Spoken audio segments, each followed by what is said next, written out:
Christmas sub, mistletoe and wine, etc.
Switch P and R at the end and you have PZPR, the Polish Unified Communist Party.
Good evening, good evening, good evening, good evening, good evening, good evening, good evening. Hey, it's dark outside. I can say good. It's nearly dark outside. I can say good evening. It's just about evening. I think I get away with it. And a very Merry Christmas to you all. I hope you are having a wonderful day and are all stuffed on turkey. It's Santa. Yes, he's here.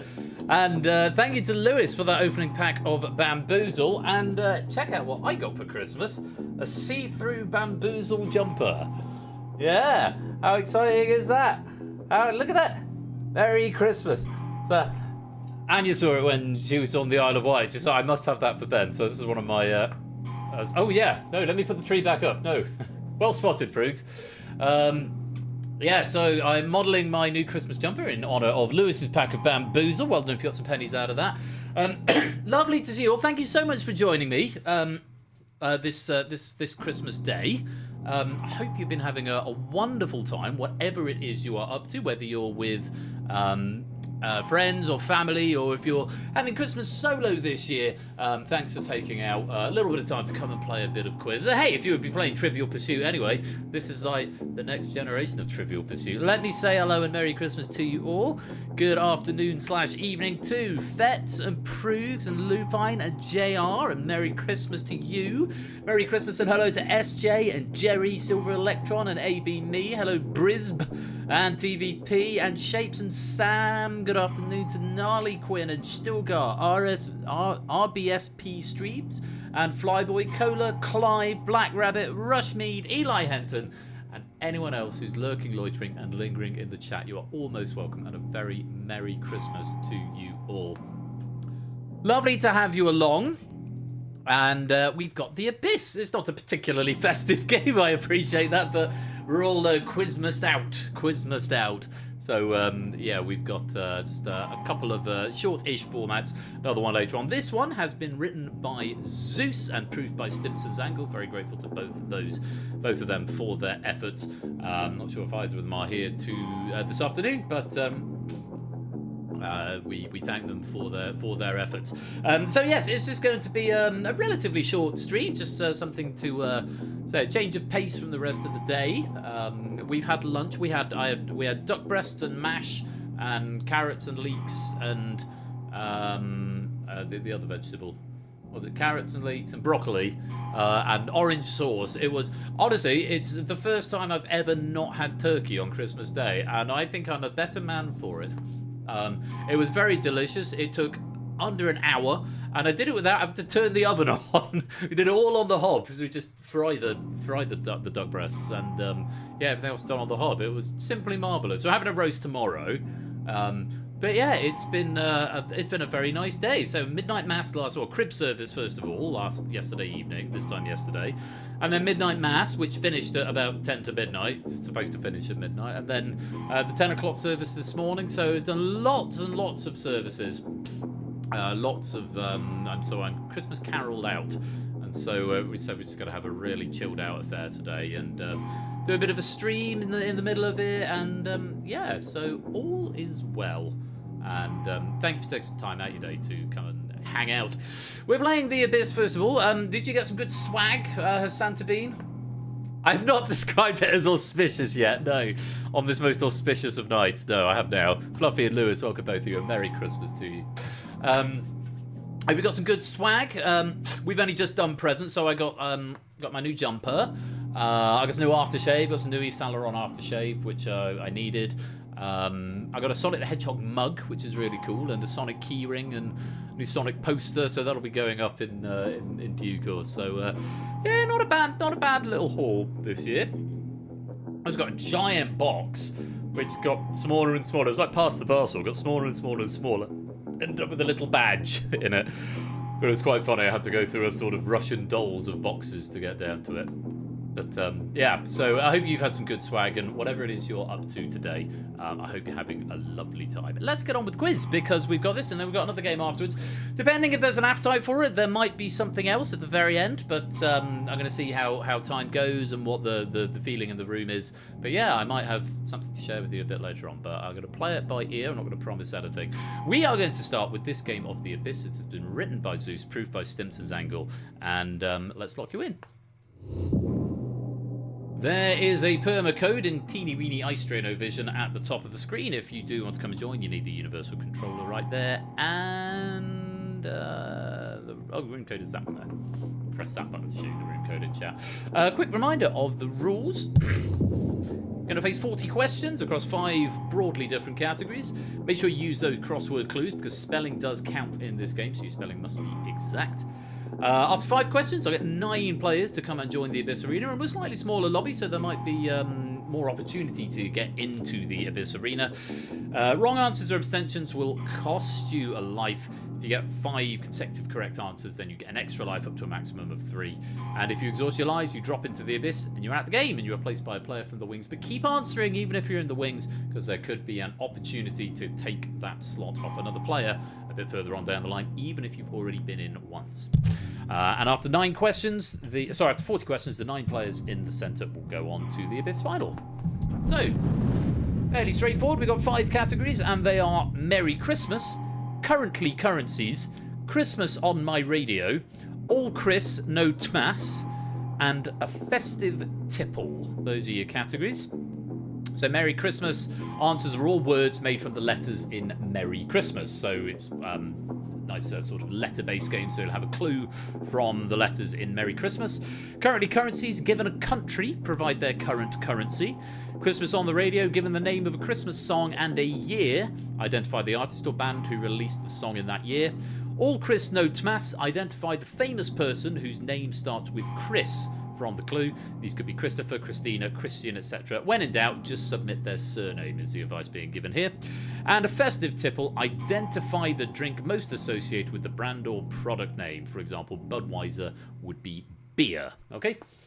Merry Christmas to you as well, Stimson Zanga. Welcome to the stream. Lovely to have you here. Merry Christmas. I think we're all across the rules. Those are the categories. Let's play.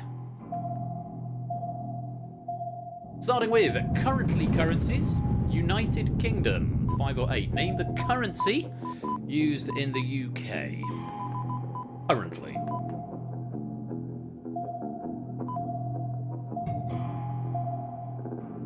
Top level currency is the pound. We did accept sterling there as well. Too many P's still going in that answer. To our next one. All Chris, No Tmas. Renowned Italian explorer known for discovering America in 1492. 11, 8, or 8, if you just want the surname. And what's your spelling? Was Christopher Columbus. C-O-L-U-M, as opposed to C-O-L-O-M. To our next one. Christmas on My Radio. All I Want for Christmas Is You, 1994, 6, 5, or 5. Name the artist or band.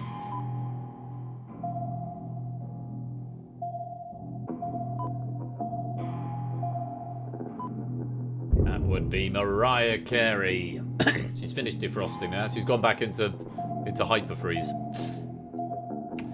Okay, with 4 letters, Heineken. Identify the festive tipple. 4 letters.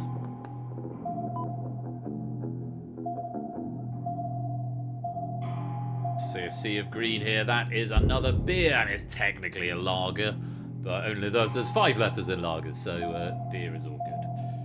Merry Christmas is next. The answer can be formed from the letters in Merry Christmas. British spread made from yeast extract. You either love it or you hate it.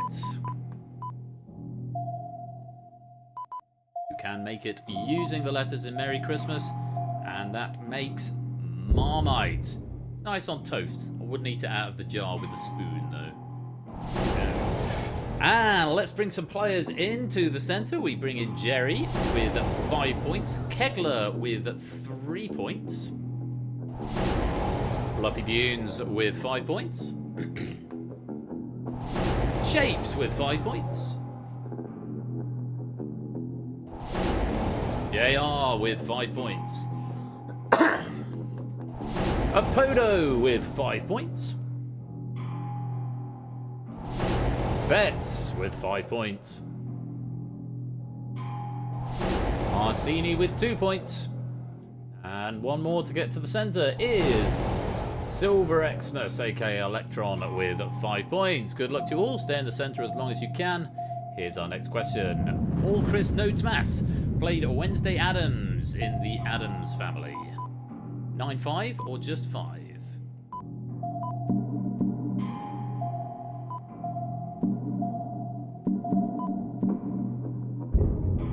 Christina Ricci is the answer. Also stars in the Netflix series Wednesday as a teacher at Nevermore Academy.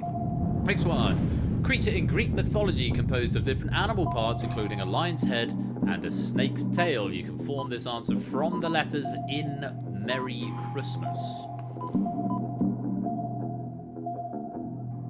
We're looking for a chimera or chimera. I think it's chimera. Chimera.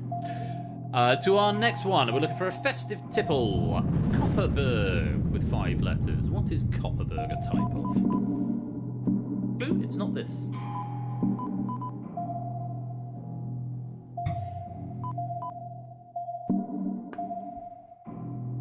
very much not a lager. It is a cider. TVP and Kegley have dropped into the abyss. Out of the game. Colin, welcome on in, and Merry Christmas to you.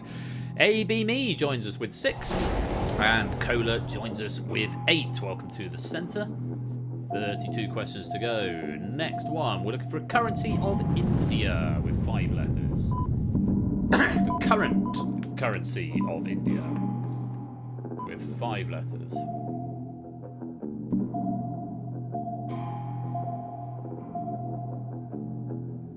That would be the rupee. Jerry, you've dropped into the abyss and you are out of the game. Thank you for playing. Clive comes to join us with a score of 8. Welcome on in. Christmas on My Radio is next. Step into Christmas, 1973. 5-4 or 5 or 4. I'm the coolest room of the house. Oh, we woke up this morning. It was Baltic cold. It's warmed up a bit now. Heating's kicked in. But, yeah. Elton John did step into Christmas. And Tom Cairns, welcome to the stream. Merry Christmas to you as well, my dude. Yes. Russia uses the ruble, in case that comes up later. A festive tipple is next. El Jimador. El Jimador. 7 letters. What? Oh, I'm told it's pronounced El Jimador. El Jimador. It's a tequila. Tequila.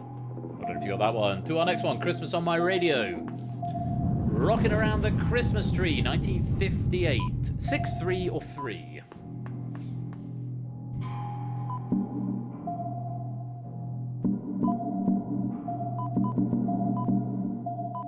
Oh, Clive, you're 1 letter off. Brenda Lee was the answer. JR and Clive, you've dropped into the abyss. You're out of the game. Thank you for playing. Fluffy, that's 5 right in a row, so you're back up to the top flight. And let's have Briss, a.k.a. Brisb, joining us in the centre with 6. And Kegler coming for a second crack with 5. On we go. 28 questions left. Currently currencies. South Africa. 4 letters. What currency do they use in South Africa?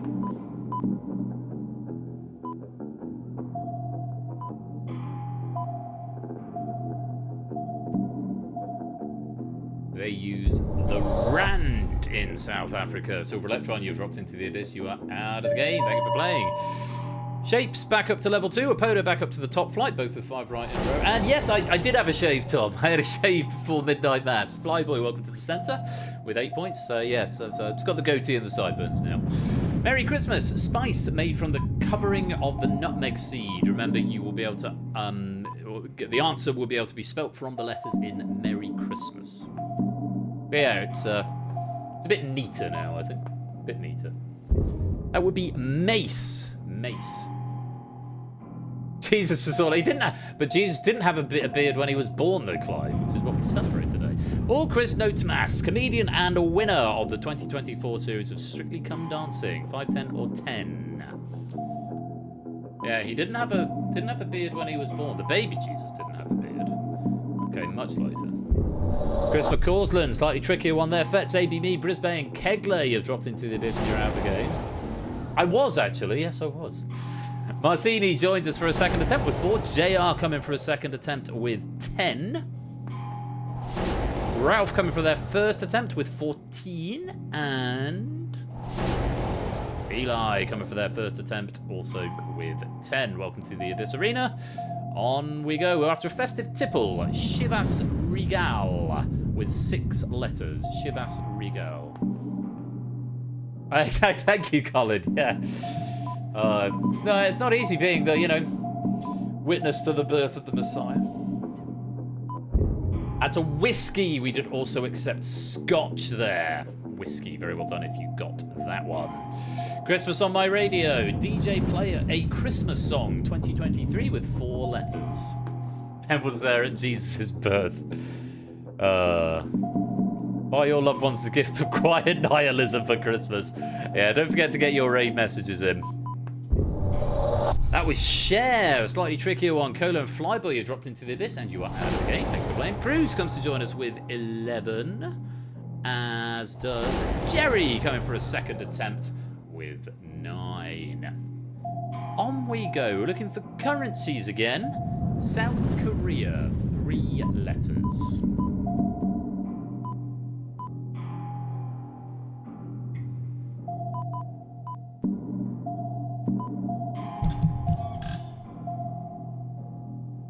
South Korea, they use the South Korean 1 PvP. You've dropped into the abyss and you're out of the game.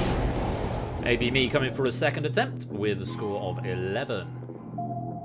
Approaching the halfway mark, Merry Christmas is next. Support class hero from the video game Overwatch, otherwise known as Angela Ziegler. You can work this out. It's got 5 letters, and all of those letters are contained within Merry Christmas. Mercy is what we wanted. A Podo shaped and fluffy. You've dropped into the abyss. You're out of the game. Clive joins us for a second attempt with 13. Still got coming for their first attempt with 8. And Fet's joining us for a second attempt also with 13. On we go. Old Chris No Tomas founded a top French fashion house in 1946. 9, 4 or 4.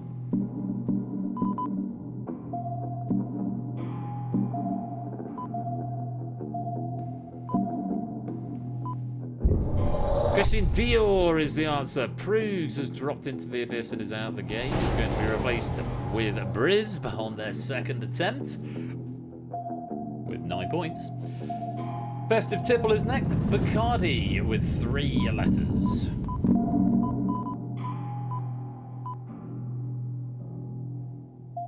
Probably got it down to a choice of 2. We do seem to have somewhat split the room. Unfortunately, for those who put gin, it's actually a rum. Eli, you've dropped into the abyss and you are out of the game. Thank you for playing. Shapes coming for their second attempt with a score of 17. Let's go on, past the halfway mark. Merry Christmas is next.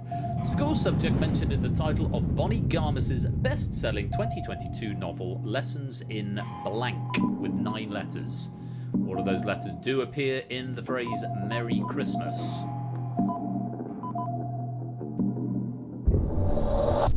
It's chemistry. Chemistry was the answer. JR's dropped into the abyss. Lupine getting 5 right in a row is back up to the top flight. And Cola coming for a second attempt with a score of 16. All Chris No Tomas is next. Played Andy Dwyer in Parks and Recreation. 5, 5 or 5.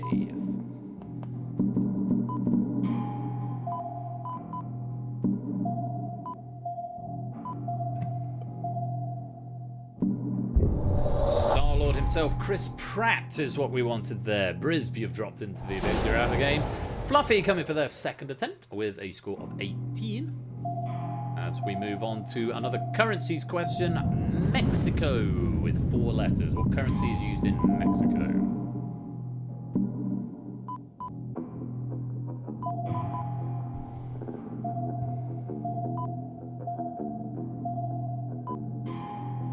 That's the peso. Peso. Sea of Green in the Abyss Arena, which is nice. Christmas on my radio. Wonderful Christmas time, 1979. 4, 9 or just 9? Felt like a right Pratt.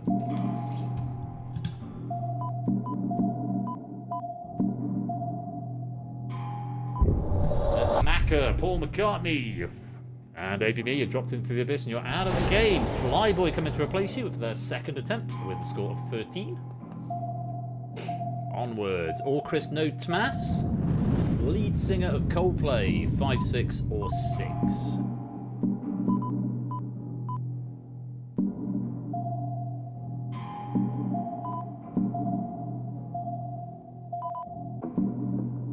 That is Chris Martin. Chris Martin. Ardenfetch, you've dropped into the abyss. You're out of the game. Colin coming for their first attempt in the abyss arena with 9 points and 14 questions to go. Currently, currencies is next. France, 4 letters.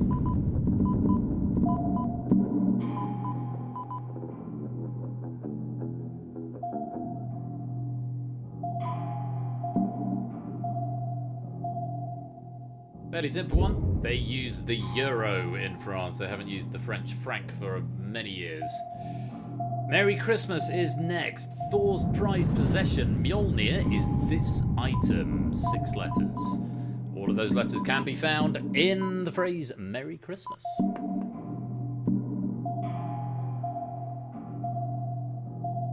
And it's a full sea of green, I believe. Hammer is the answer. Yes, Thor's Hammer Mjolnir. 5 right in a row for Cola and Lupine. They're both back up to the top flight. Well played indeed. To our next one, a festive tipple. Absolute. 5 letters. What is absolute a type of?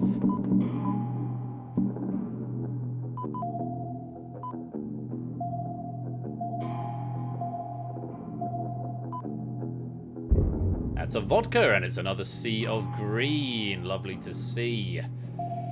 11 questions to go. Christmas on my radio. It's the most wonderful time of the year. 1963, 4, 8, or 8.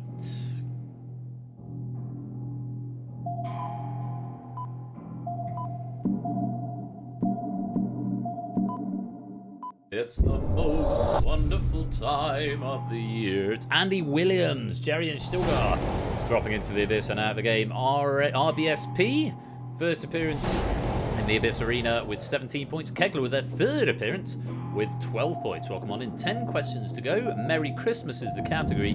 Month of the year in which St. David's Day falls. 5 letters.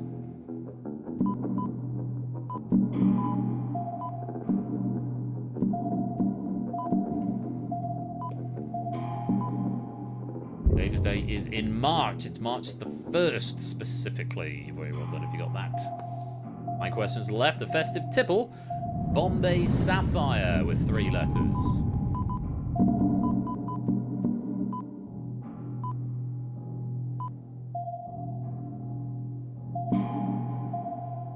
Not quite so divisive between gin and rum that time, given rum's already gone. Everyone getting the answer of gin. Yes, it's in its famous square blue bottle. Long square blue bottle. All Chris Notemas is next. Directed films including The Dark Knight and Oppenheimer. 11, 5 or 5.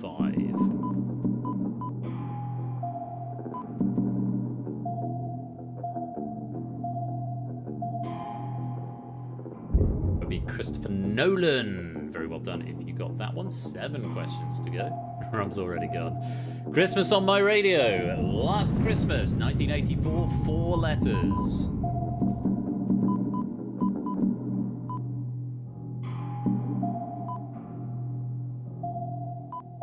Last Christmas, I gave you my heart.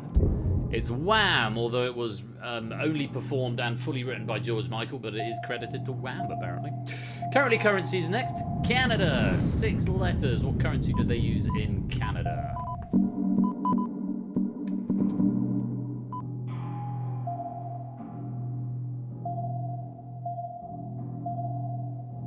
Sea of green coming in. It is the Canadian dollar, and you get toonies and loonies and boonies and other things, as far as I know. Quite a lot of people getting 5 right in a row. Flyboy, Cola, Clive, Lupine, Colin, and Fluffy all going up a level. Christmas on my radio. Feliz Navidad, 1970. 4, 9 or 9. That strikes me as a tricky question, but I might be wrong.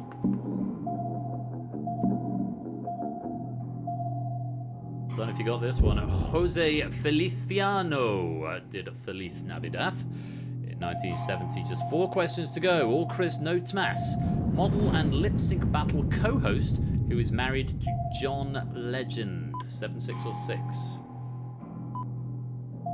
Or we could have a big churn towards the end of the game. This feels like another tricky question. And it's a difficult one to spell. Chrissy Teigen was the answer. Clive, Flyboy, and Fluffy have all dropped into the Abyss. You're out the game. AB Me coming for a 3rd attempt with 23 points.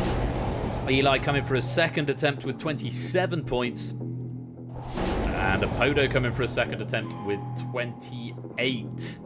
Yeah, a few people going TIE on that one. It's TEI. On we go. Currently currencies. Malaysia. 7 letters.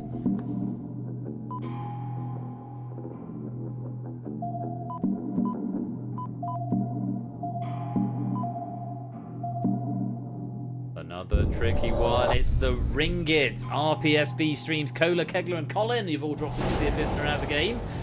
Flyboy comes for a 3rd attempt on 22. Fluffy comes for a 3rd attempt on 29. Broogs comes for a 2nd attempt on 21.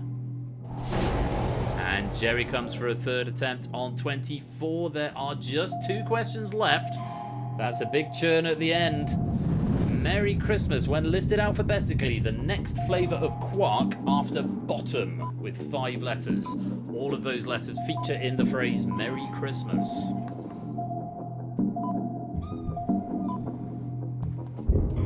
It's charm. Charm is the answer. No eliminations there. AB, me, and Ralph poised over the abyss on this final question. A festive tipple. Croisier. 6 letters. What is that a type of?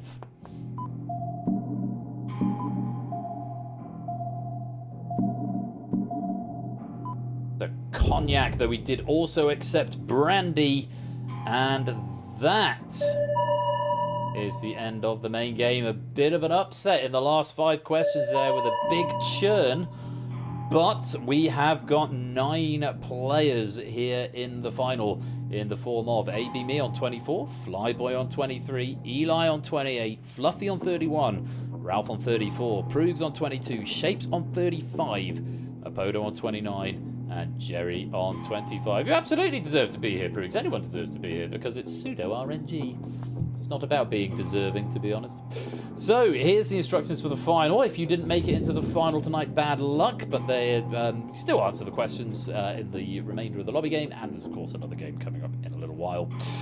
So you're going to face up to 10 questions across the same 5 categories, which will now be displayed in a random order. Players in the Abyss, we've refreshed your lives, and you're back up to 3. And it's basically the same as before, except extra lives are no longer awarded, and players who drop into the Abyss will not be replaced. Last player left standing will be declared the winner, and if no winner has emerged after 10 questions, the winner is the player who's higher up their column. If we have a tie, it's the player with the highest score who will be declared the winner. So let's hope not to have the bad ending this Christmas Day as we go in for 10 more questions. Good luck to the 9 players in the final. Let's play. Christmas on my radio is where we're starting. Your Christmas to me, 2023. 3505.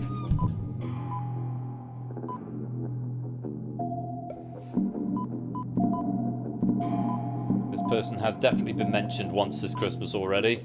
It's Sam Ryder. You're the star upon the tree. You're the only gift I need. That one. Festive Tipple is next. Armand de Brignac. Armand de Brignac. 9 letters.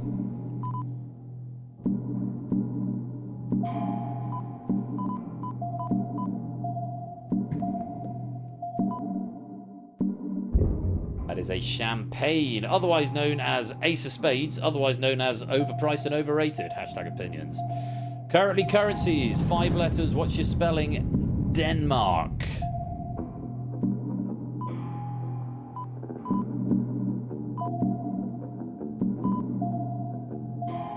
What do they use for currency in Denmark? They use the krone, K-R-O-N-E, not the kroner. It's a different currency. Merry Christmas is next. Name of the Apple TV Plus series starring Rob McElhenney, centered around an Mamorpaga, Blank Quest. 6 letters. All of those letters are in Merry Christmas. The sausage question, it's mythic. Mythic Quest. Apodo, Flyboy, and Fluffy have dropped into the Abyss. You're out of the game. All Chris, no Tmas. A name shared by a Facebook co-founder, a Love Island finalist, and a former egghead. 5, 6, or 6.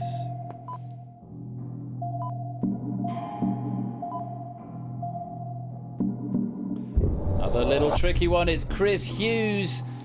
Jerry, AB, me, Lupine, Proogs, and Eli have dropped into the Abyss. The game is over. And Shapes has survived. Very well played, Shapes. You are our Christmas champion of the Abyss. Go on, Shapes. And Sooty Cat, welcome to the stream. Lovely to have you here. And Shapes, that is only your 2nd time surviving the Abyss. So very, very well done. Commiserations to everyone else dropping into the Abyss. But a fine set of festive questions courtesy of Zeus. Thank you very much to him and to Stimpson for proofing them. And Shapes also finishing top of the ladder in the wings. And, of course, those points will all convert into pennies. I'm not going to waste time going to adverts. I'm just going to roll the credits. I might put the BRB screen on for about 30 seconds just while I go and top up my glass and pop to the loo very quickly. Encourage you to do the same. Quick time to stretch legs. Go check in with everyone at home. Say, I'm still here. There's more quiz. Tell them to come along and play because we've got another game coming up in about 2 minutes' time. I hope you'll join me for that because this next game I have written the questions for, and I'm very grateful to Lewis who has proofed them. And The Abyss seems quite a serious game for Christmas Day. This next one, less so. I hope you'll stick around for it. Congratulations again to Shapes. Thank you again to Zeus. And I hope you've all had fun with that first game, or second game if you include Bamboozle, of this Christmas Day stream. I'll be back in a couple of minutes with even more quiz. And congratulations to Shapes, because you have survived the Abyss.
And just give me a minute or so. Go get some more drinks. I might switch up because I think we finished that Prosecco. So I'm going to switch up to red wine, I think, now because I've got an open bottle of that.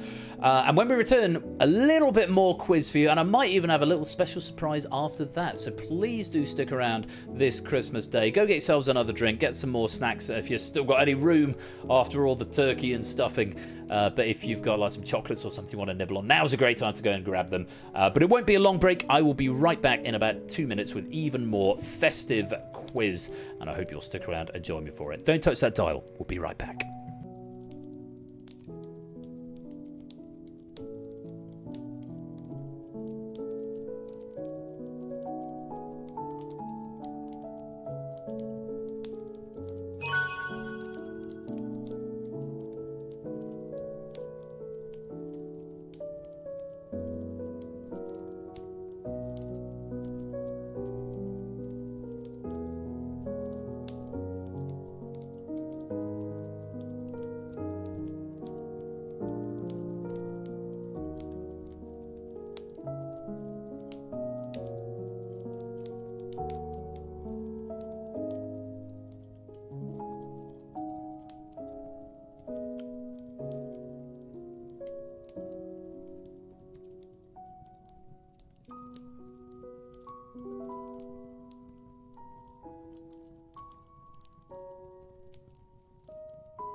I took control, went.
Welcome back to the second part of this Christmas Day edition of Game Night, where it's time for Red Herrings. And yeah, sorry about the adverts. I've got YouTube Premium account, but I'm not signed into that account on this Chrome profile. So yeah, occasionally I don't know who took control because I muted it as soon as I got back. Anyway, hello JR's parents. Welcome to Game Night. Lovely to have you here. I hope you're enjoying the quiz. If you've not seen it yet, if you're about to see quiz for the first time, then welcome. This is Game Night. We play interactive quiz games on Thursday and Saturday nights. I'm the host. I'm Royal Flush. I also go by Ben. Well, I'm Ben. Also go by Royal Flush. I suppose is probably a better way of saying that. All the formats are homegrown, original formats designed and implemented by me. And on this particular occasion, the questions have been written by me as well. So a bit of red herrings because it's light, it's fun, it's fast, it's furious, and easy to pick up and play. So I thought this would be a good one to get into. So do come and join the lobby. I'm very grateful to Lewis who's proofed these questions for me. There's a lot. I think there's quite a lot to like about it. It should be quite a fun pack. This one is significantly more festive. There's quite a festive pack, but we'll see how we get on. The name's Royal Flush, but also Ben. Yes, indeed. Kegler Code's gone around like welcome both of you to the stream. Hope you're keeping well. Yes, I've switched to the red wine, which may be inadvisable, but hey, it's Christmas, right? And I've got tomorrow off. Gidgee! Which is lovely. Delicious red wine. Right, don't forget you can suggest your raid message right there. That's got a slightly steaky aftertaste to it.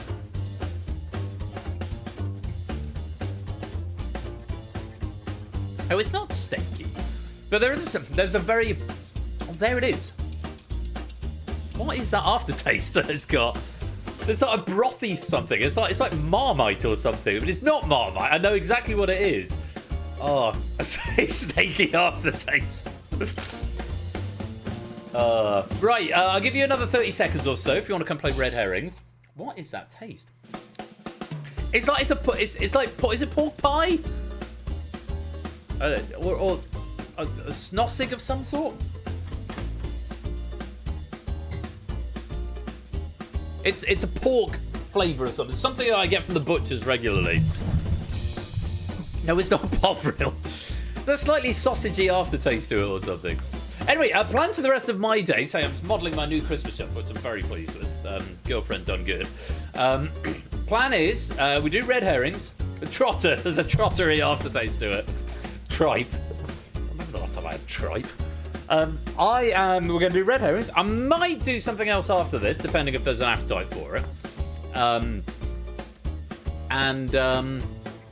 Is it ham? A hammy aftertaste?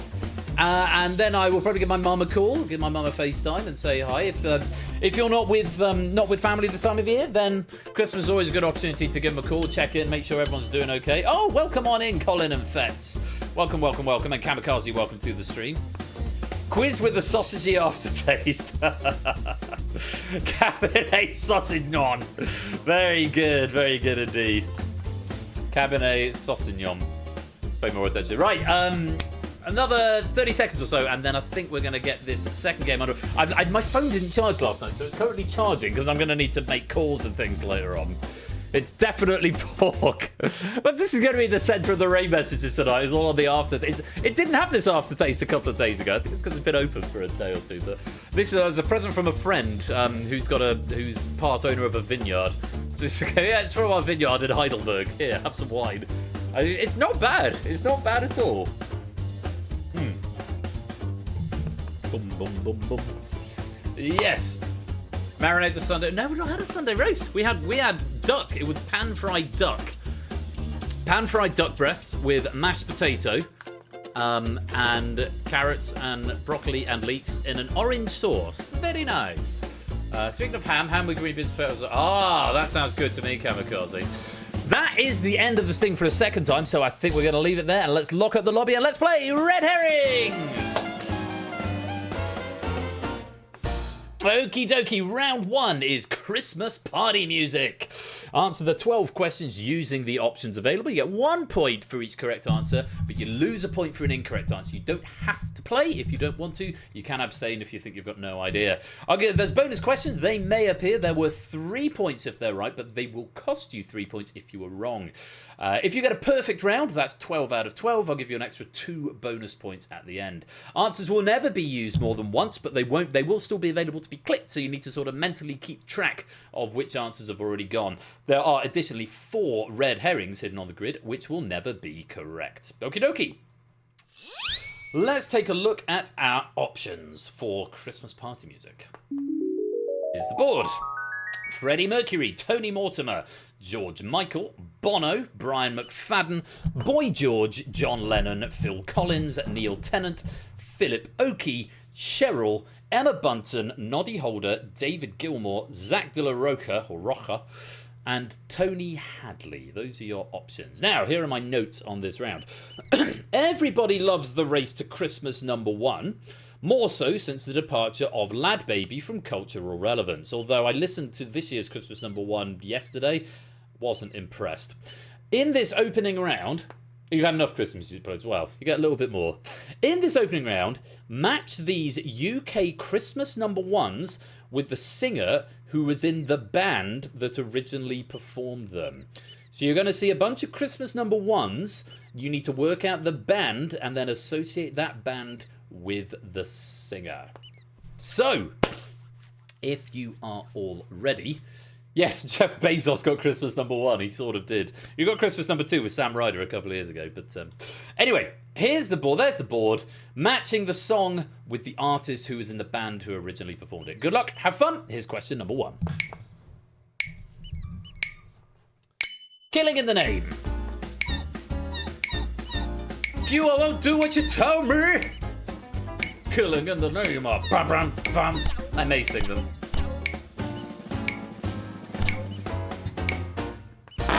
The answer there is Zach De La Rocha from Rage Against the Machine, Christmas #1 in 2009. It was a protest vote against the X Factor.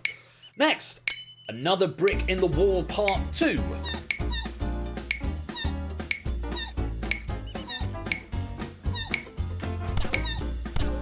I can't hunt this one because I don't know how it goes. To my eternal shame. David Gilmour. That was from Pink Floyd's Christmas #1 in 1979. To our next one. Last Christmas. I told you this in the last quiz. And this is where I got my fun fact from. My fun fact for this one is here. Come on, let's have a sea of green here, surely. Surely. No, apparently not. There's George Michael from Wham! Christmas #1, 23 and 24, and not 2025. It's credited to Wham!, but it was written and performed exclusively by George Michael. I Have a Dream, Seasons in the Sun is next. Last quiz, I told you the answer. Did indeed. Slightly trickier one there. I Have a Dream, Seasons in the Sun. Brian McFadden from Westlife. Christmas #1 in 1999. Here's your first bonus question, friends. 3 points for a right answer, but -3 if you're wrong. Take a look at Sound of the Underground. It's the sound of the underground. The beat of the drum goes round and round. It's the overflow. something down to the stereo. I'm still electric now. Cheryl, who was, of course, a member of Girls Aloud. Christmas number 1 in 2002. On we go. Always on My Mind. This has become a recent favourite of mine. I started listening to this song this year, and it slaps so hard. Always on My Mind. Please mind the gap. Not that underground. Different underground. This, I assume, is a different underground. That's Neil Tennant, who sang with Pet Shop Boys. Was Christmas number 1 in 1987. Here's another bonus, friendos. +3 for right, -3 for wrong. Merry Xmas, everybody.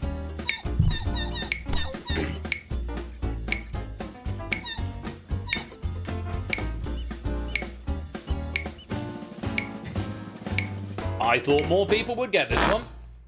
Noddy Holder, lead singer from Slade. Christmas number 1 in 1973. To our next one. Hello, goodbye. Where to put your noddy? Hello, goodbye.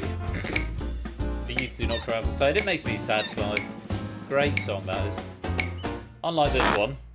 Hello, goodbye. John Lennon, who sang with the Beatles, Christmas number 1 in 1967. Beatles also had Christmas number 1s from 63 to 65. And here's a third bonus question for you.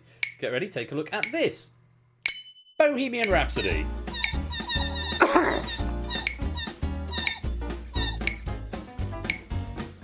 Oh, why has the question not come live at my end? Well, that's a bug. Happens occasionally, I guess. That is, of course, Freddie Mercury from Queen. Christmas number 1 in 1975, and then again 1991, the year of Freddie Mercury's death. Next one. Stay Another Day.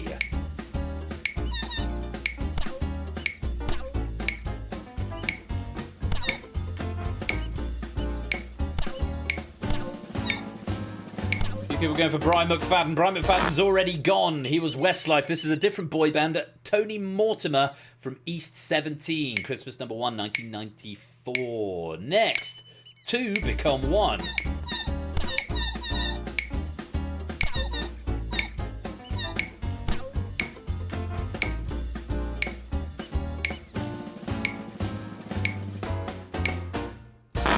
Who Become One is Emma Bunton from the Spice Girls. Their first Christmas number 1 in 1996.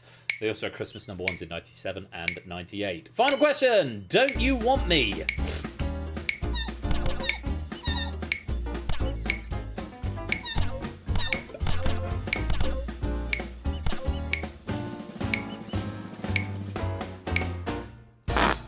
Answer there. Philip Oakey from the Human League. Christmas number 1, 1981. The Red Herrings all have a connection. Someone tell me what they are. Bono, Boy George, Phil Collins and Tony Hadley. What is the connection between the Red Herrings? That is the end of round 1. Any bonuses? Yes, Eli and Shapes getting a perfect board, getting 2 extra points, taking them up to 20. Lead singers, they were all wrong answers. They've got another specific connection. Not that they're rubbish, no. They may have all been to the Isle of Man. No, it's a Christmas connection. A Christmas music Christmas connection, specifically. There you go, Lupine. Yes, all the Red Herrings performed in the Band-Aid classic Do They Know It's Christmas, which was Christmas number 1 in 1984. Bono from U2 and Band-Aid. Boy George from Culture Club and Band-Aid. Phil Collins from Genesis and Band-Aid. And Tony Hadley from Spandau Ballet and Band-Aid. Very well done, everybody. If you got some points there, well, particularly well done if they're positive points, which not all of them are. But never mind, we've still got 3 rounds to go. Plenty of time to make up the gap. And very well done to Eli and Shapes with a perfect score there. Very well done to both of you. Let's move on to round number 2. Round 2. They have all been to the Isle of Man. Well, that's good to know. That's good to know. We should celebrate that with a honk. Festive Films sponsored by Baileys. We have got a bottle of Baileys, but I bought it for last Christmas and still haven't opened it. It says used by October 2025, but it's not been opened, so I'm sure it's fine. We'll find out later on. But Festive Films sponsored by Baileys.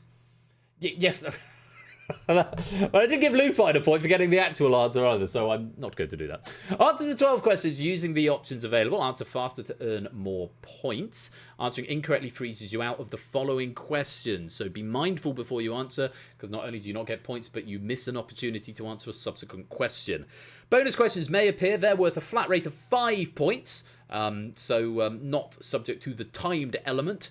And an extra bonus of 3 points is awarded if you give me a perfect round. So 3 points if you answer in the first 5 seconds, 2 points in the next 5, and 1 point in the last 5 seconds. Go to the Isle of Man, sail the world, let them know it's Christmas time. Very good. As ever, answers will not be used more than once, and there's 4 red herrings hidden on the grid, which will never be correct. So, let's reveal the board. Festive film sponsored by Bailey's.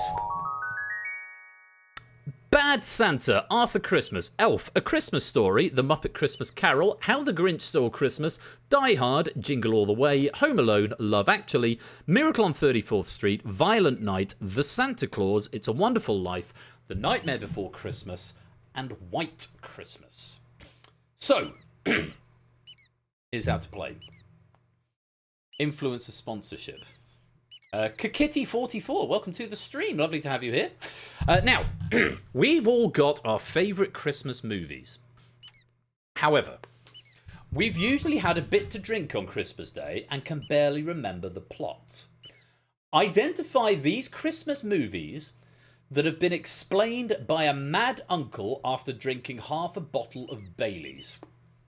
Speak for yourself, Queen. Love you, Clive. Okay, so it's basically identify the Christmas films as described badly. Okay, I hope we're going to have some fun with this. I think the descriptions are quite fun, and hopefully, even if we don't know them, we'll find them funny. That's always the goal. Good luck. Have fun. Here's question number 1. Santa's extended family argues about logistics until the world's clumsiest man saves the day by sheer panic and goodwill.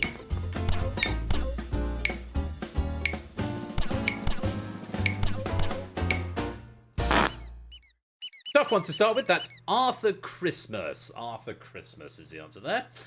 To our next one. A man does Christmas maths wrong, and an angel shows him a slideshow of his own misery until he feels better. No answers in the chat, please, Kakitty. If you want to play, Universal Controller is there, room code is there. But keep the chat spoiler-free. It's a Wonderful Life is the answer.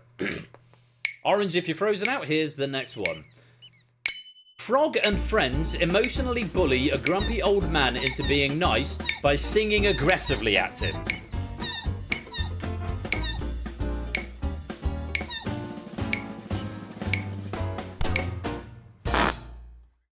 That is, of course, The Muppet Christmas Carol. The aforementioned frog being Kermit. Here's your first bonus. Kegley, you're frozen out, but for everyone else, 5 points available for this. Old guy insists he's Santa. Everyone shrugs and goes, well, he does have the beard, and the court system just sort of rolls with it.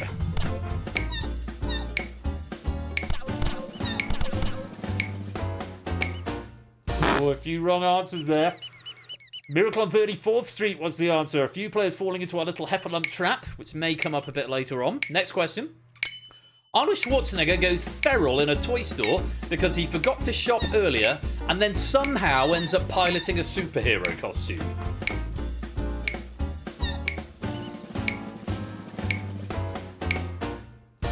That would be Jingle All the Way. Very well done if you got that one there. I think everyone's back in now. Yes, and just in time for another bonus question. 5 points for this. Take a look. Santa gets tired of everyone's nonsense and turns into John Wick with tinsel.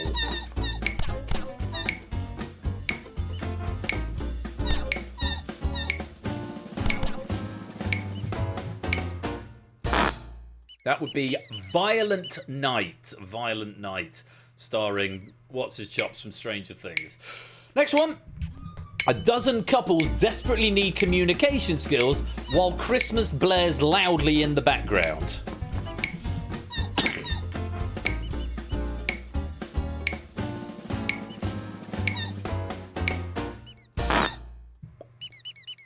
That would be Love Actually. Love Actually. And everyone's in for another bonus question, you lucky people. Take a look at this for 5 points.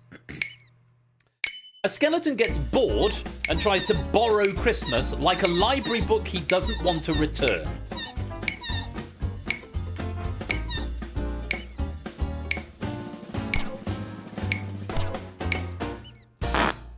That is The Nightmare Before Christmas. Very well done if you got that one. To our next one. Man accidentally kills Santa, and everyone just agrees he has to become the new one like it's some kind of festive Highlander situation.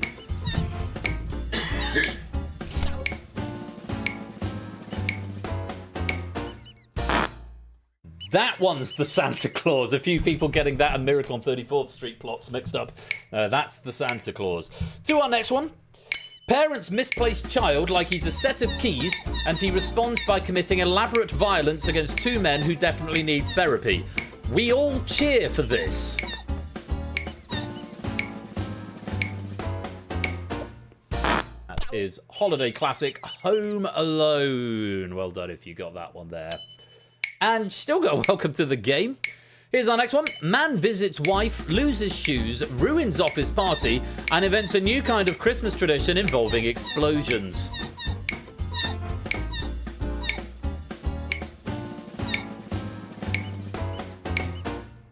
That is undisputed Christmas film Die Hard. Die Hard, well done if we got that. Just one more for you this round. Let's take a look. A bunch of people won't stop singing about snow while trying to save an old general from not having a hotel or something. Everyone is just aggressively wholesome.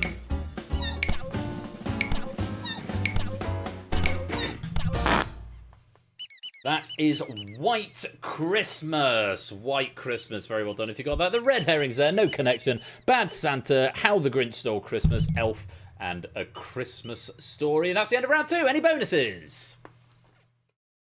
Not that time. Aggressively also that festive Highlander situation. When IMDb goes bad. Absolutely. Well, I hope you enjoyed those bad descriptions. The connection is that they're all films, and specifically all Christmas films, apart from arguably Die Hard. So, yes, hopefully that was a bit of fun. Oh, excuse me. Some people are saying I think I'd struggle to name them with the normal descriptions, but all films screened in the Isle of Man. Yes, indeed so. Good. Everyone's back into positive figures, apart from our BSP, who may be AFK. God, can't do my acronyms tonight. Ralph's out in front, JR's in second, Clive and Prue's tied up in third, and Cola just a point behind that. We've got another round coming up for you. Let's move on to round number 3.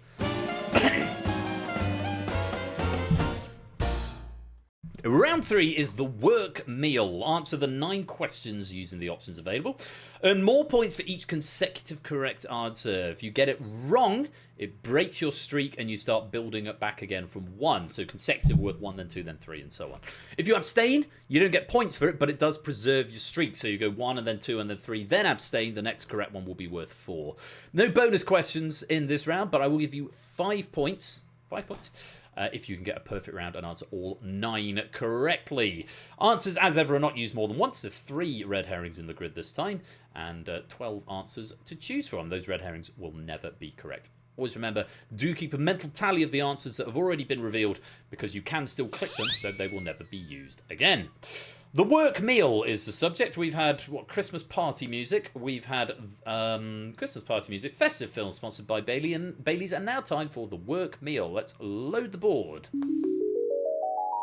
Carrots, turkey, stuffing, mashed potatoes, gravy, roast potatoes, Brussels sprouts, pigs in blankets, cranberry sauce, Christmas pudding, cauliflower cheese, and Yorkshire pudding. Some would argue that Yorkshire puddings have no business on a Christmas dinner plate, but I love a Yorkshire pudding. Now, I'm always in 2 minds about the festive meal with colleagues. Half the time, you sat with people you don't know or don't like, and you get reduced to awkward small talk. That said, if the restaurant is tip-top, it can be worth it. What I would like you to do in this round is identify the Christmas dinner foods from these incredibly wanky menu descriptions. You must have done that. You go to a restaurant and it's got a very wanky menu where it's trying to describe something, by over-describing it to the point where we love some wank, to the point where we don't know what it is anymore. Don't confuse a Yorkshire pudding and a Christmas pudding. No, indeed, do not do that. So, you are... yeah, too much information, Lewis.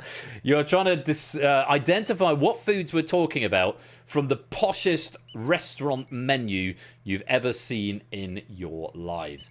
Good luck. Have fun. Here's question number 1. And I might use my Marks and Spencer's voice for this. Silky crimson preserve with a tart orchard reduction, gently simmered with citrus oil and winter spices until jewel bright. Putting the camera down as well. That's cranberry sauce, is what they mean by that. Purple if you're on a streak. Here's the next one. A dome of dried fruit sponge, drenched in warming spirits, ceremonially ignited before serving with a cloud of clotted dairy.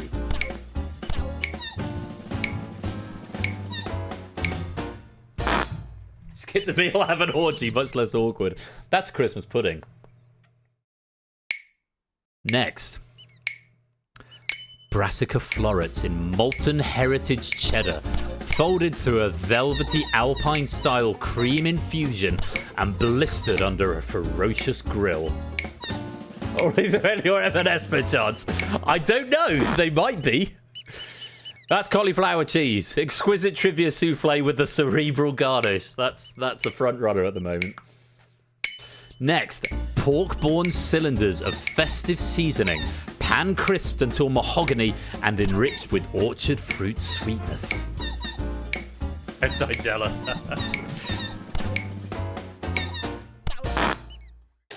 Those are pigs in blankets, and no, we are not just going across the bottom row, although it did look like it for a minute. Next.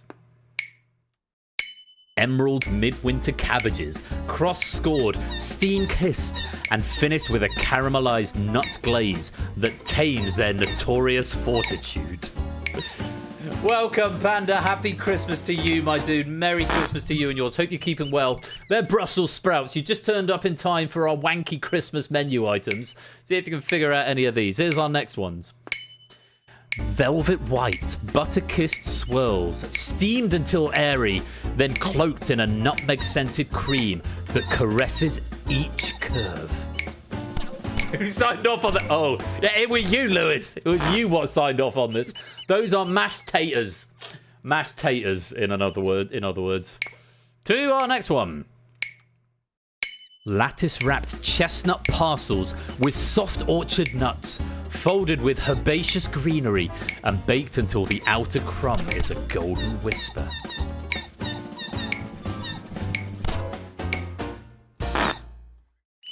Stuffing, aka stuffing.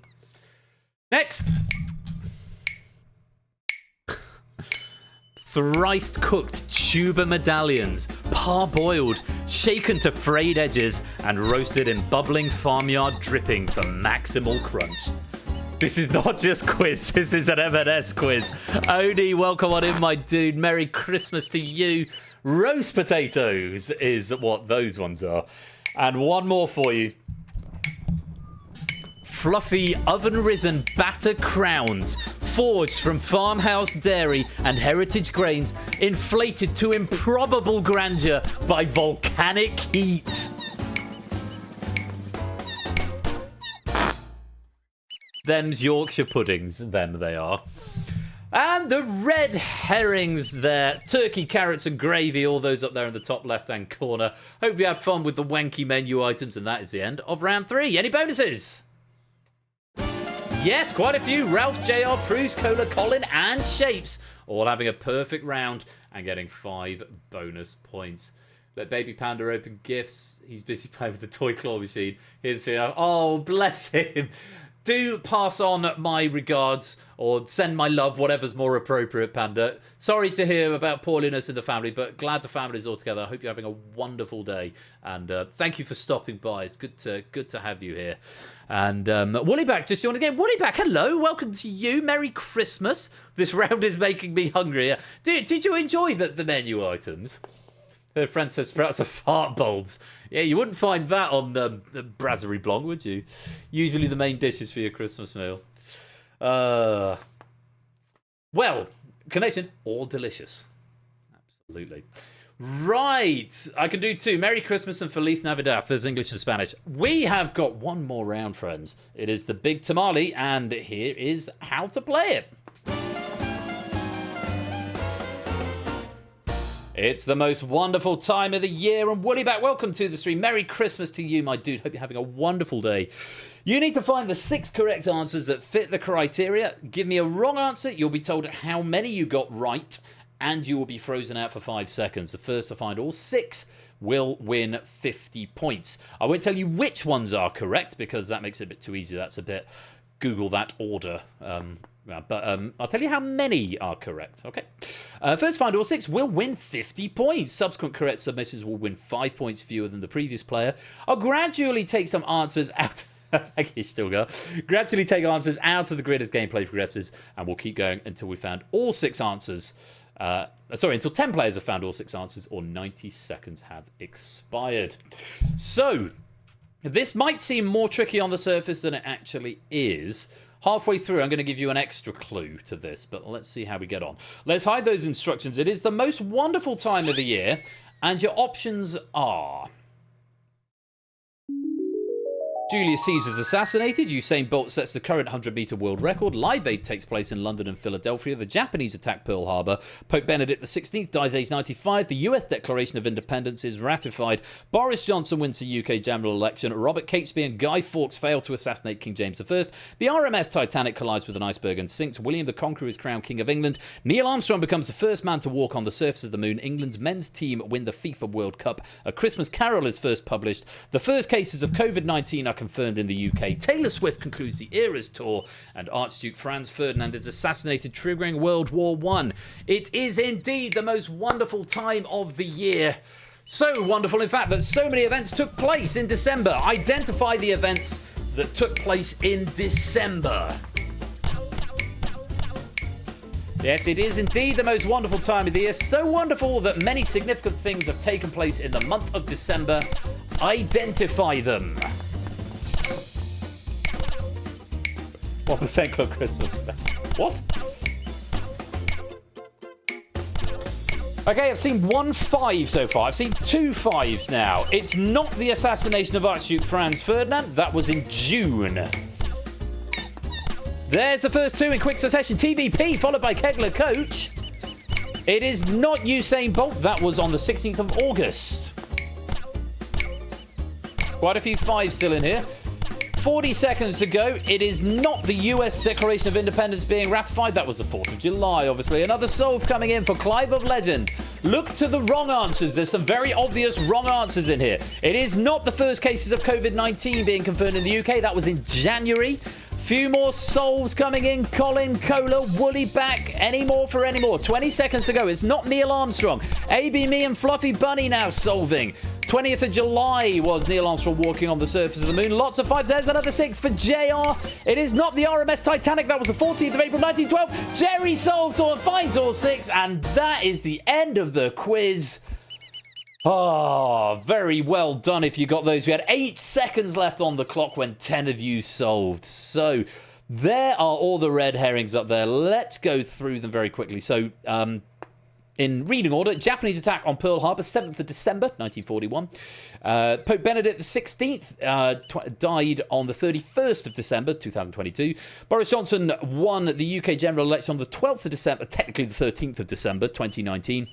William the Conqueror was crowned on Christmas Day, 1066. A Christmas Carol published on the 19th of December, 1843, my dad's birthday, but about 120 years earlier.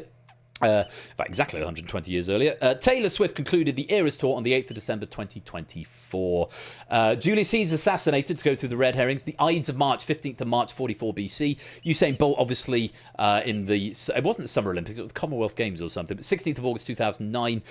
Live Aid, even though they had the Christmas song, 13th of July 1985. It was 7 months later that they did Live Aid, so that was summer. US Declaration of Independence, obviously Independence Day 1776. I don't think it was called called Independence Day before that. Guy Fawkes was the 5th of November 1605. The RMS Titanic was the 14th of April 1912. Neil Armstrong, 20th of July 1969. England's men's team winning the FIFA World Cup. That was obviously summer 1966, 30th of July. First COVID cases, 29th of January 2020. It was first discovered in, I think, Wuhan, China in December of 2019, but it wasn't in the UK until 2020. And Franz Ferdinand was assassinated 28th of June 1914. Lots of good answers there, and 10 players managing to solve. And at the end of that, the bronze medal goes to Clive with 101. The silver to Cola with 116. But our gold medalist and Christmas Red Herrings champion with 119 is Colin! Well done, well done, well done indeed. How do you spell your username, Colin? I can't see it. Colin_SO. Right. That is, Colin, your second gold medal at game night and your first feature game gold medal. You've got one for Crossfire and a bronze for Moneybox, and you've now got a gold for Red Herrings. Many congratulations to you. Cola, that's your third silver for Red Herrings, and Mr. LeClive, that is your 7th bronze. So, oh, excuse me, to the victors, the spoils. Good game, well played. Hope you enjoyed the questions. Nice close game there. Nice close game. And yeah, very well done to everyone who did manage to crack that final board. And that is my Christmas stream. Or is it? Is it? Because it's only 5:30. Do you want to see something you've never seen before? Or do you want to go and spend time with your families and put something on the telly? Because I'm happy to wrap here, but I have got something brand new and finished, which I was saving for the new year. It hasn't got new questions. It's got my test pack, which I've used in DEF CON quite recently. No problem at all, Jay. I hope they're well. It's lovely to have them here. These are more time till the TV quiz. Fair enough. More quiz then.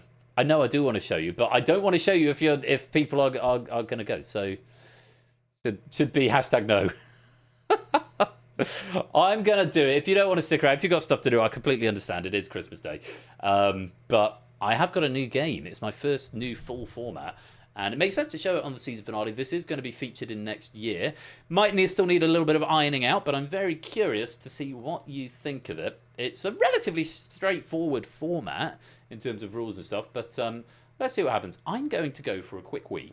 So you stay here, and when I come back, we will have the first new feature-length format for nearly 4 years. 3 years. 3 years. First full feature-length format for nearly 3 years. With a test pack, but first of all, a message from our sponsor, G. Isons. Merry Chrysler one and all. HUD 601 Smug. Merry Chrysler to you as well, G. Isons. Thank you for the 100 bits. Merry Christmas and welcome to the stream. Right, new game coming up in a few minutes. I'm going to go to the loo. I'm going to, I'm good for wine actually, but I'm going to go to the loo, go get some more snacks, get some more chocolates, get some leftover turkey if you're feeling peckish. And we'll have a new game in just a few minutes' time. So, old questions, so you may recognise these questions, and they're a bit, they should play a bit easy until the end, but I just want to see how the format plays out, and I'm very curious to see. So let's see what happens. Thank you again to Lewis, who's proofed those questions for me. I hope you enjoyed them. A nice festive spin on them. Hopefully they didn't play too hard, and we had a bit of fun. Congrats to our medalists, particularly Colin, first gold medalist here at Game Night, for feature gold medalist anyway. And when we return, we are going to have the first new full feature game in nearly 3 years here at Game Night. Very much looking forward to sharing this with you. I hope you'll join me for it. I will see you for even more Christmas quiz in just a few minutes' time.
Have some more Christmas music. Hopefully no adverts this time. Have Christmas bonus quiz for 99 pennies, because we are going to have a bonus quiz of a brand new format coming up in about 2 minutes. Just going to pop to the loo. Once this bonus is done, we will go into a new format. I hope you can stick around and join me. If you have to dash, no drama at all. It is Christmas Day. But if you want to stick around and see a brand new format, it's coming up here at Game Night on Christmas Day in about 2 minutes' time. Don't touch that dial. We'll be right back.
Open an award-winning ISA today in under 15 minutes. AJ Bell. Feel good investing. Ding dong merrily on high, you look.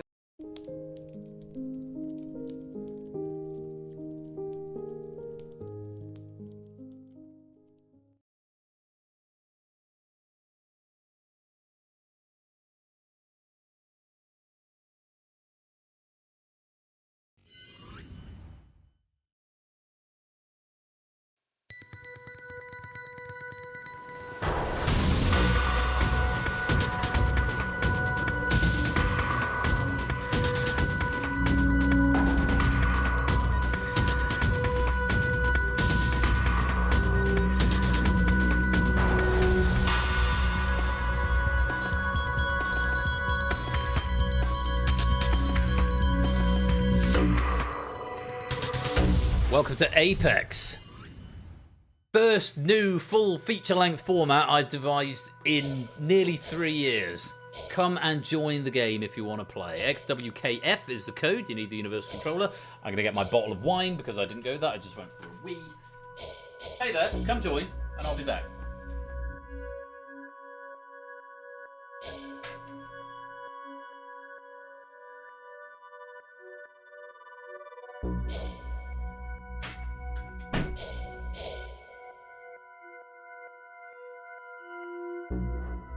There we go. Wine from a vineyard in Heidelberg. Oh, hello, green screen. Right. I put Apex as the room code. Yeah, probably. If that does say room code across the bottom, I feel like that's quite clear. You are at the Apex, you win. Absolutely. So, it's not the most complicated format in the world, but hopefully it's a lot of fun. Full disclosure, third round has got elements of a game you may be familiar with from Topper's channel. Does borrow from it in a way, but there are no original ideas, am I right? So, you can join at any time, but after round one, you won't get a plaque on the screen, okay?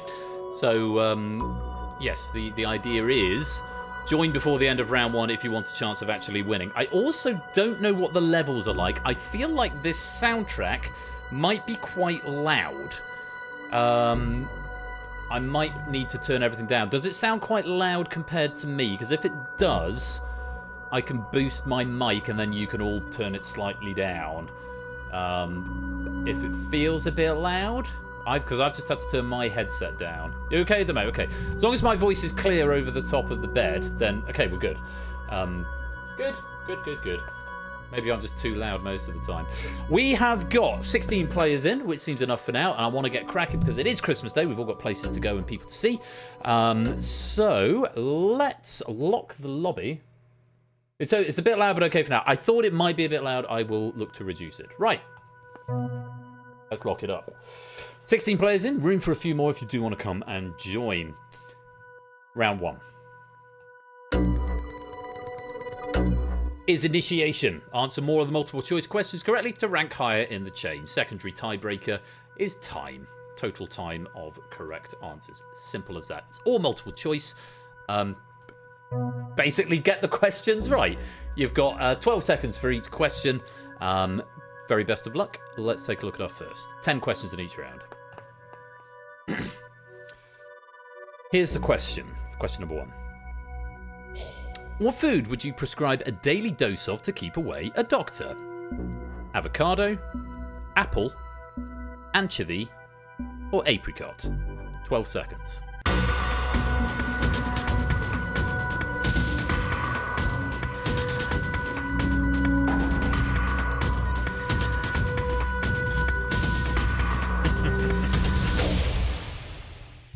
They are the winning lines timers, aren't they? I realised I did the whole thing and I haven't put the timer. I thought, oh shit, I've got nowhere to put the timer. I know, winning line style. Correct answer. Apple. Most players getting the correct answer there. Let's reorder you. So, fastest player there was fighting the lead at the moment, Clive. 1 correct in 0.72 seconds. Next question.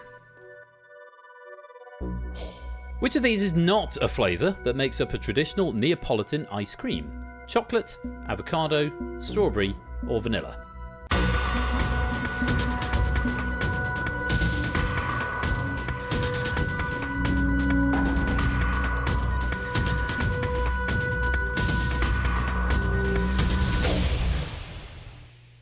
Correct answer. Avocado. No drama there. The other 3 are all in a Neapolitan ice cream. Let's reorder you and go to our next question. According to the hit 1999 song, what is Britney Spears inviting Baby to do to her one more time? Slap me, tap me, hit me, or spank me?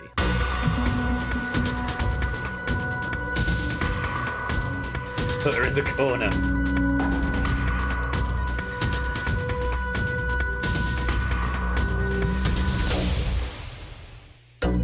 Hit me is the correct answer, and it's a sea of green. Let's reorder for timings. Just a little bit of a shuffle there. And let's go on. Question 4. What's the first name of the first president of the United States of America? George, John, Paul, or Ringo?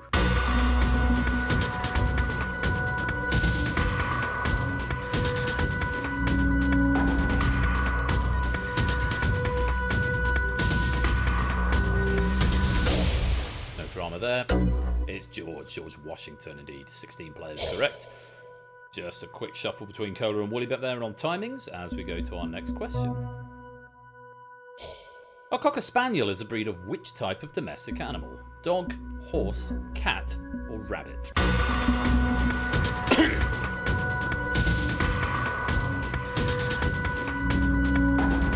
It's become a reaction test. These questions are far too easy. They get harder. They do get harder. Reorder for timings will be the new repopulate the vacancies. Well, if the questions are going to be this easy, then yes, possibly. Correct answer is, of course, dog. There's one lying on the bed next door at the moment. Reorder for timings. Just shapes and kamikaze swapping over there. On we go. Question 6. Which of these pairs is most associated with the act of making card payments? Chip and fish, chip and pin, chip and dale, chip and run. Friendly reminder to show Christmas Doggo. I will go get him before we raid.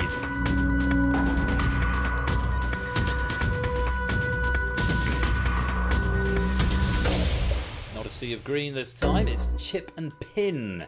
Chip and pin is what we wanted. Let's reorder the players. 4 from Grace for Jerry there, but it's still in the chain as we go on to question number 7. In the opening credits of The Simpsons, Bart Simpson is seen exiting the school on what? Roller skates, scooter, BMX bike, skateboard.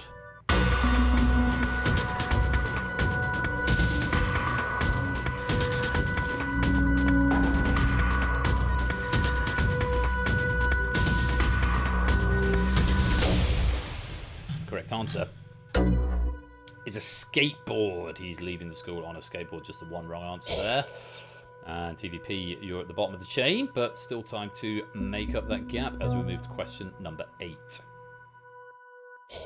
Which of these names refers to the monster from Stephen King's It? Penny Smart, Penny Clever, Penny Sensible, Penny Wise.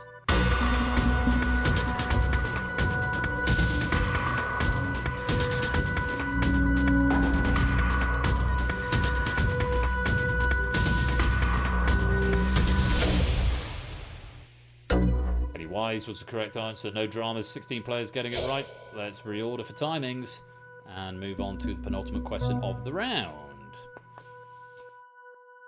Which one of the 7 wonders of the ancient world is still standing?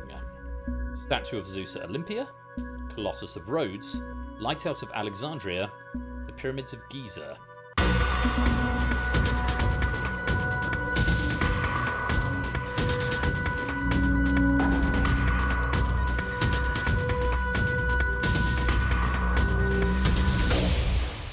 Sea of green. It's the Pyramids of Giza. Let's reorder for timings, and no reorders needed for timings. Everyone's exactly the same position. It's likely to be the case as the game goes on. One more question in this round. Which of these actors has played Superman? Christian Bale, Adam West, Henry Cavill, George Clooney.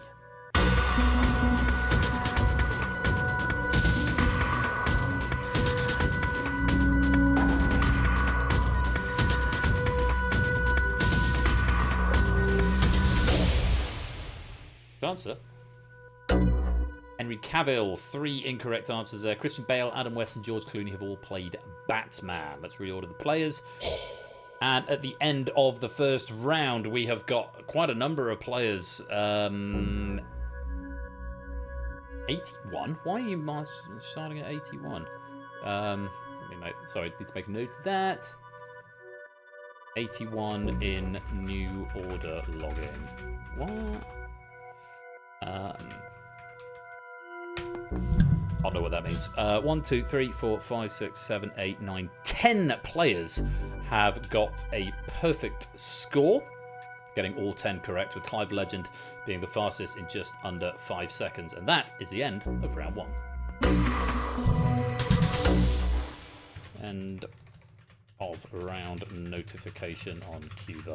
Yeah, obviously this will be more exciting with new questions. Topic quiz revivals, at least possibly. Well, we'll see. We'll see.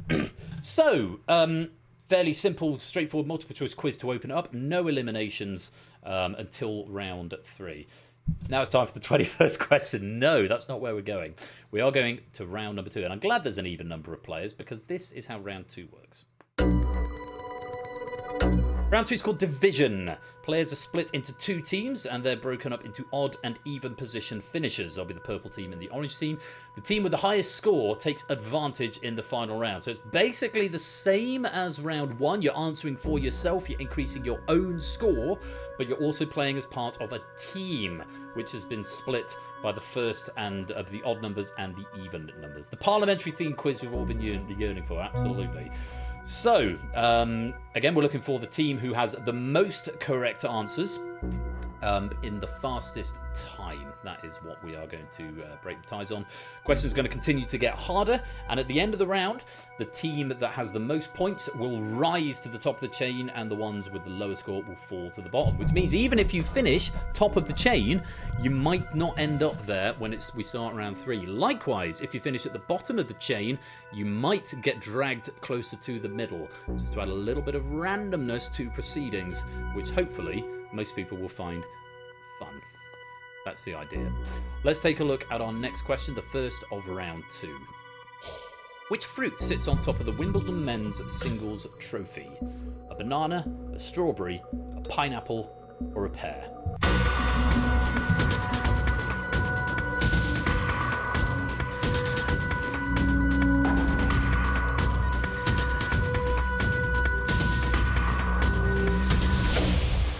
Correct answer, for reasons I cannot quantify, is a pineapple. Let's reorder. And that ticked up very quickly. Purples have a slight advantage at the moment. Let's show the colours. Purples with a slight advantage, 6 plays 5. Let's go to our next question. In the human body, where would you find the gluteus maximus? The arm, the chest, the shoulder, or the buttocks?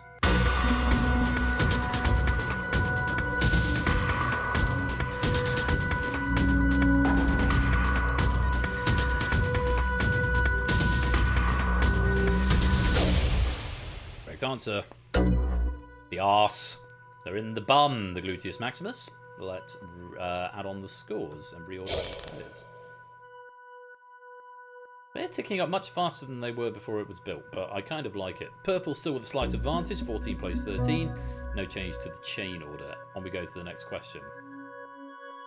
You can join now, but you won't get a square, Hex, but you'll still get the questions. Maybe do that. Maybe do that, Hex, just so I can test it, make sure it doesn't break anything. But yeah, you won't get a square, but you'll still... So you won't join a team, but you'll still get the questions. Next question. What type of alcohol is derived from juniper berries? Vermouth, tequila, gin, or rum?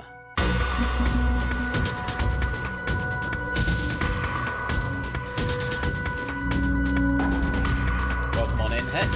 And that has worked as expected. You should get the next question. It means you'll still get pennies, but you won't form part of the chain. The correct answer is gin. Most players getting that one right. Just 2 getting it wrong. And let's reorder the players and check out the team score. Purple still with a 1-point advantage, 21 plays 20. As we go to our next question. Joseph Heller is famous for writing which of these novels? Slaughterhouse-5, The Confederacy of Dunces, Fahrenheit 451, Catch-22.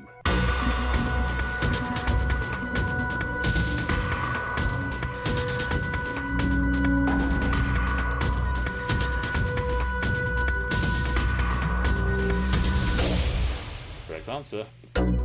Catch-22. 5 players incorrect there. Let's see how that's affected the team scores. Purple push out in front, extending their advantage. 28 plays 24. And you can see the state of the chain. Clive is at the top. TVP is at the bottom. To our next question.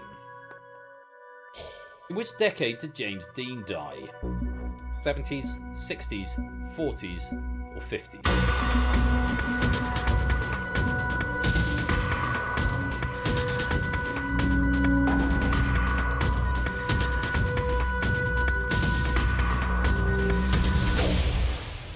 Answer was the 1950s. 7 players getting that one wrong. Let's see what it's done to the team scores. Purple with a 5-point advantage, 33 plays 28. AB Me, the new leader of the chain. Purple, orange, purple, purple, orange are the top 5. As we go past the halfway mark in this round with an odd number of players. Basically, yeah, the odd team gets 1 extra player.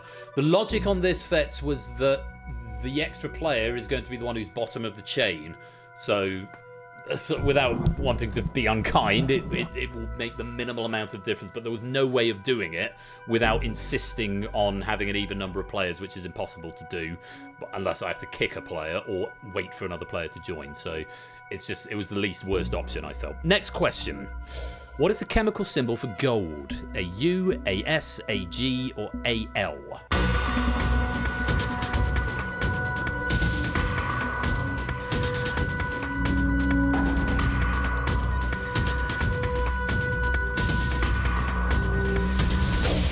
Correct answer. AU, all 16 were correct, so there shouldn't be any difference to the scores for the teams. 41 plays 36, still a difference of 5. Question 7. Apart from Earth, which is the only other planet in the solar system to not be named after a Roman god or goddess? Uranus, Neptune, Venus, Saturn.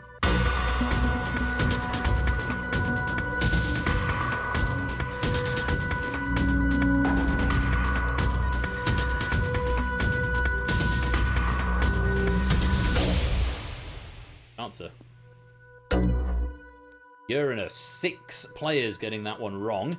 Let's see if it's made a difference to the team scores. Orange have slightly closed the gap. 45 plays 42, but purple still with the advantage and 3 questions to go. To question number 8.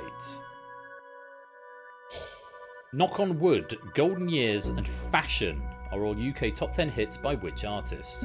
Robbie Williams, Elton John, Tom Jones, David Bowie.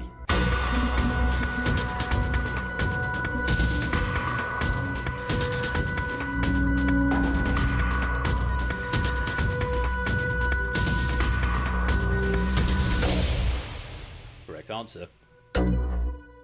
David Bowie. 5 players incorrect. Difference of 3 in the scores at the moment. Let's see if they've changed. Difference of 4 now. 51 plays 47. Purple still with the advantage. And 2 questions left in this round. Let's take a look at question number 9.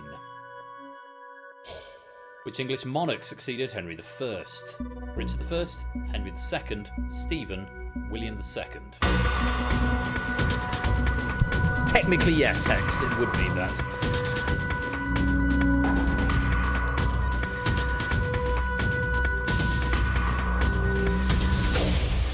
Correct answer was Stephen. Only 6 getting that one right. Let's see if those 6 who got it right have pushed an advantage for the orange, or if the difference is the same.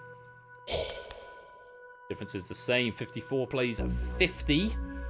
Still a 4-point difference. Could still change on this last question. Shapes and Cola still with a perfect score of 19. One more question in this round. Take a look at this. Botany Bay is located in which Australian city? Sydney, Melbourne, Brisbane, or Adelaide?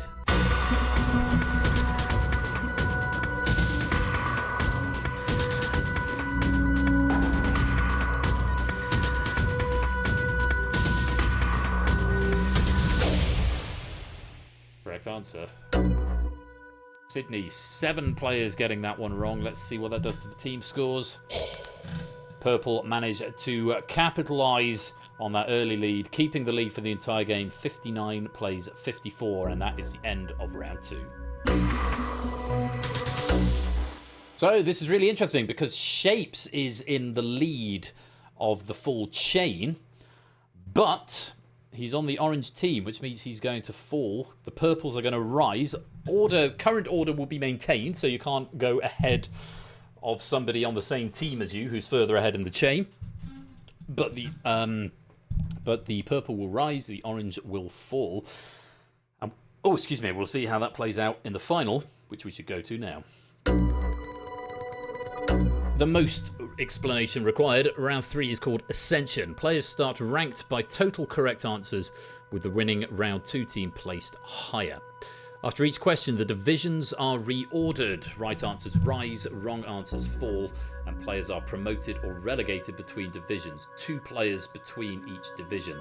Anyone entering the drop zone is eliminated, and the player who finishes the game at the apex is the winner. So, let's separate the teams. And you can see we are started with 4 divisions. Let's just make those divisions a little bit clearer by adding the spaces in. Green, yellow, orange, and red. So after this question, the right answers in each division will rise to the top of the division, maintaining relative order. The wrong answers will fall to the bottom of the division, maintaining relative order. And then the top 2 and bottom 2 of each division will swap places. So it's just an extra change in the scores, as it were. There are no drops on this first question. In fact, there are no drops on the first 2 questions, but it will calculate it such that we will end up with a single player. The divisions will change with each question. We are starting with 4. Let's take a look at the first question. Originally aired between 1965 and 1968, Lost in Space, no, you're not on your teams anymore. Lost in Space is based on the intergalactic adventures of which family? The Robinsons, the Jones, the Robertsons, or the Smiths?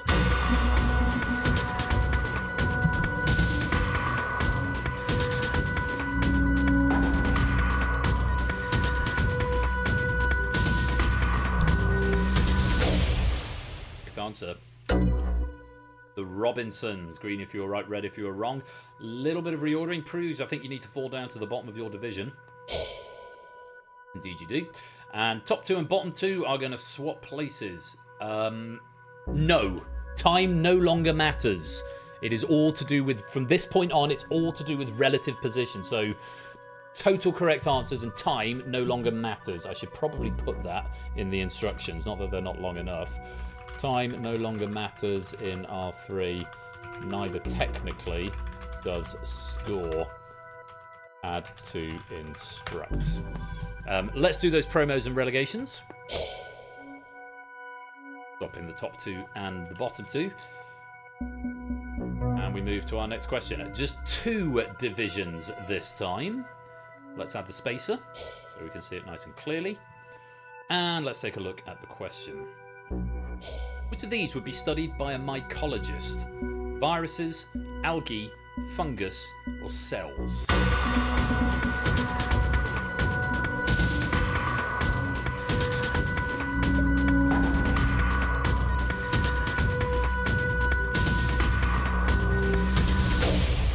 Correct answer.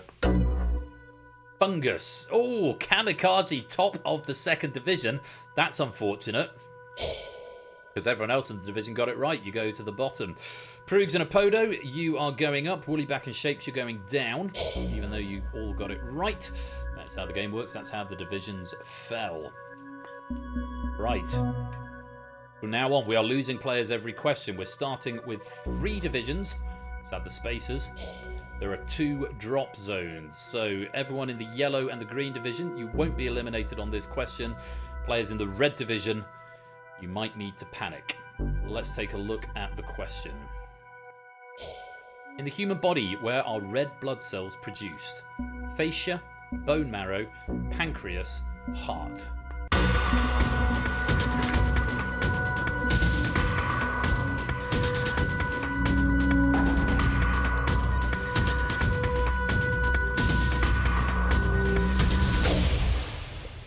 Correct answer.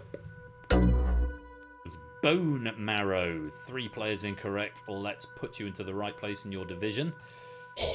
It's just Lupine and Marcini falling down. Stilgar was already at the bottom of their division. We've still got to do the promos and relegations, though.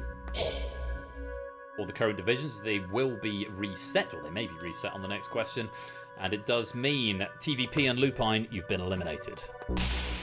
You're at the zenith. Is that the opposite of Apex? I think so. Right. And then there were 14. 3 divisions once again. Let's put the spacers in. And 2 drop zones on this question. So it's those in the red league that need to worry. Let's take a look. Sir Isaac Newton appeared on which Bank of England note? £1, £5, £10, £20. Nadir, thank you. That feels a bit clunky. You are at the nadir and you've been eliminated.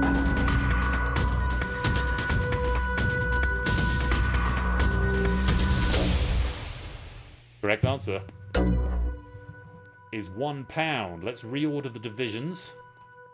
Conradlac and Proogs rising to the top of their respective divisions. And Conradlac, you're going to get a promo out of that as well. Along with Apodo, Stilgar, and Woollyback. Unfortunately, Kamikaze and Brisbane, you're at the bottom of the chain, and you've been eliminated. The end of the question. 3 divisions on this next one. Let's chuck the spaces in. And again, with 2 eliminations, it means those in the red division, Shapes, Ardenfetz, Woollyback, and Stilgar, you've got to get to the top of the league in order, or top of the division in order to avoid elimination. Next question. Wuthering Heights was written by which of the Bronte sisters? Elizabeth, Charlotte, Emily, or Anne? Nerds need to stay out of the nadir.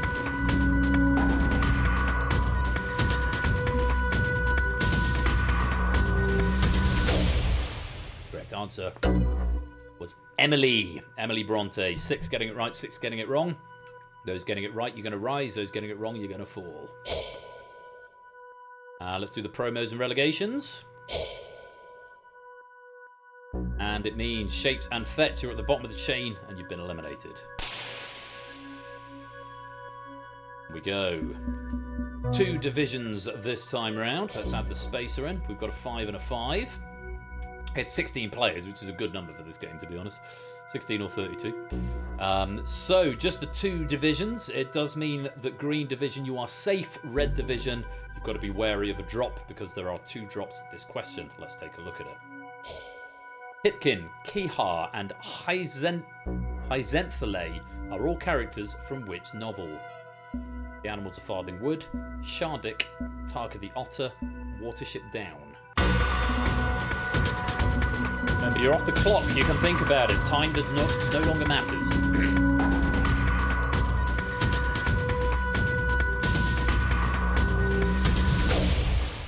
Correct answer. Watership Down. Green players, you're going to rise to the top of your division. Red players, you're going to fall. Promos and relegations. Switch of Clive and Jerry with Cola and Apodo. AB, me and Woollyback, you're at the bottom of the chain and you've been eliminated. 8 players remain. Oh, okay, we've got a single division this time, which means it's scary time for everybody. Anybody could potentially be eliminated on this question. There will be no promotions or relegations with a single division. I'm glad I've had a single division come up, because it's entirely RNG. So the size, it's not entirely RNG. It's based on how many players are there. But yeah, it's partially RNG as to how many divisions are created. So let's take a look. This makes it a different color, slightly. Here's your question. 2004 horror television series Kingdom Hospital was based on an earlier work by whom? John Ajvide Lundqvist, Werner Herzog, Lars von Trier, or Stephen King?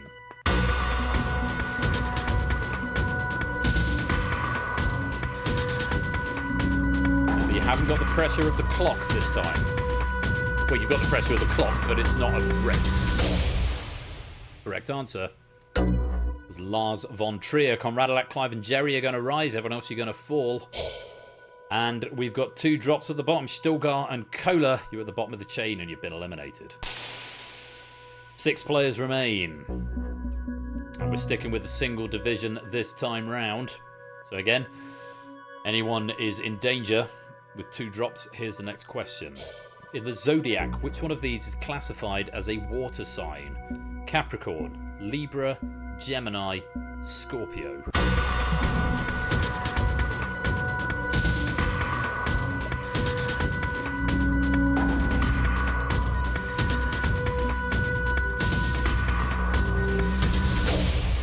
Correct answer. Scorpio. 3 getting it right, 3 getting it wrong. Apodo, Kegler and Clive, you're going to rise. Prugs, Jerry and Conradalac, you're going to fall. No eliminations to do, and we lose the bottom 2 players. Prugs and Jerry, you're at the bottom of the chain. You've been eliminated. 4 players remain. Conradalac, Apodo, Kegler, and Clive. Right. 2 questions left. Let's take a look at the next one. We've got a single division once again and 2 drop zones. And Hex, welcome to the stream formally. Here's your question. Which of the Gormenghast fantasy novels was not fully written by the series' original author, Mervyn Peake? Gormenghast, Titus Awakes, Titus Grown, Titus Alone.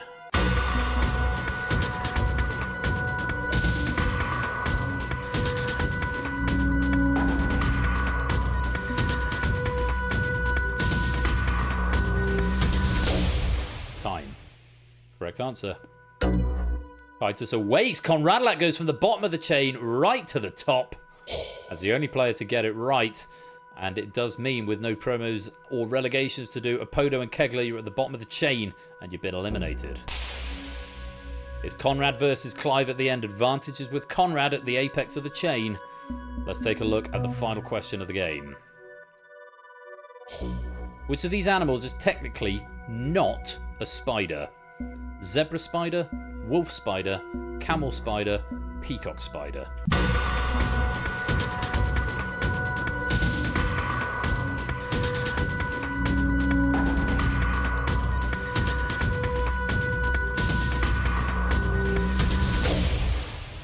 And that's time. The correct answer was the camel spider. Both of you were correct, but with one drop zone, we can't reorder Clive higher than Conrad because you were both right, and Clive, you're at the bottom of the chain, and you have been eliminated. Which means after 30 questions, only one player remains. Congratulations to Conradlac. You are at the apex of the first game as well. Good game. And there's no leaderboard in this game. It should tell you your pennies.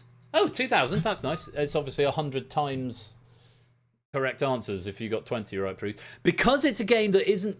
The end game isn't based on score. There is no final leaderboard. So the only button I've got left now is roll credits. So enjoy these. And I'll chat with you on the cam in just a minute. That one.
I'm aware it says 2026 on the end card.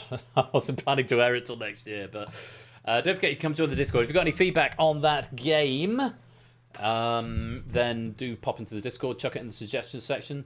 Background's really pretty, UI's clear, moves at a good pace. Fear that will be a little hard on the writers. I don't necessarily think so. It's just a straightforward multiple choice thing with a general difficulty curve. 30 multiple choice questions isn't unheard of. I mean, Danger Zone's 25 multiple choice. Battlefront's 20 multiple choice. Oh, crap.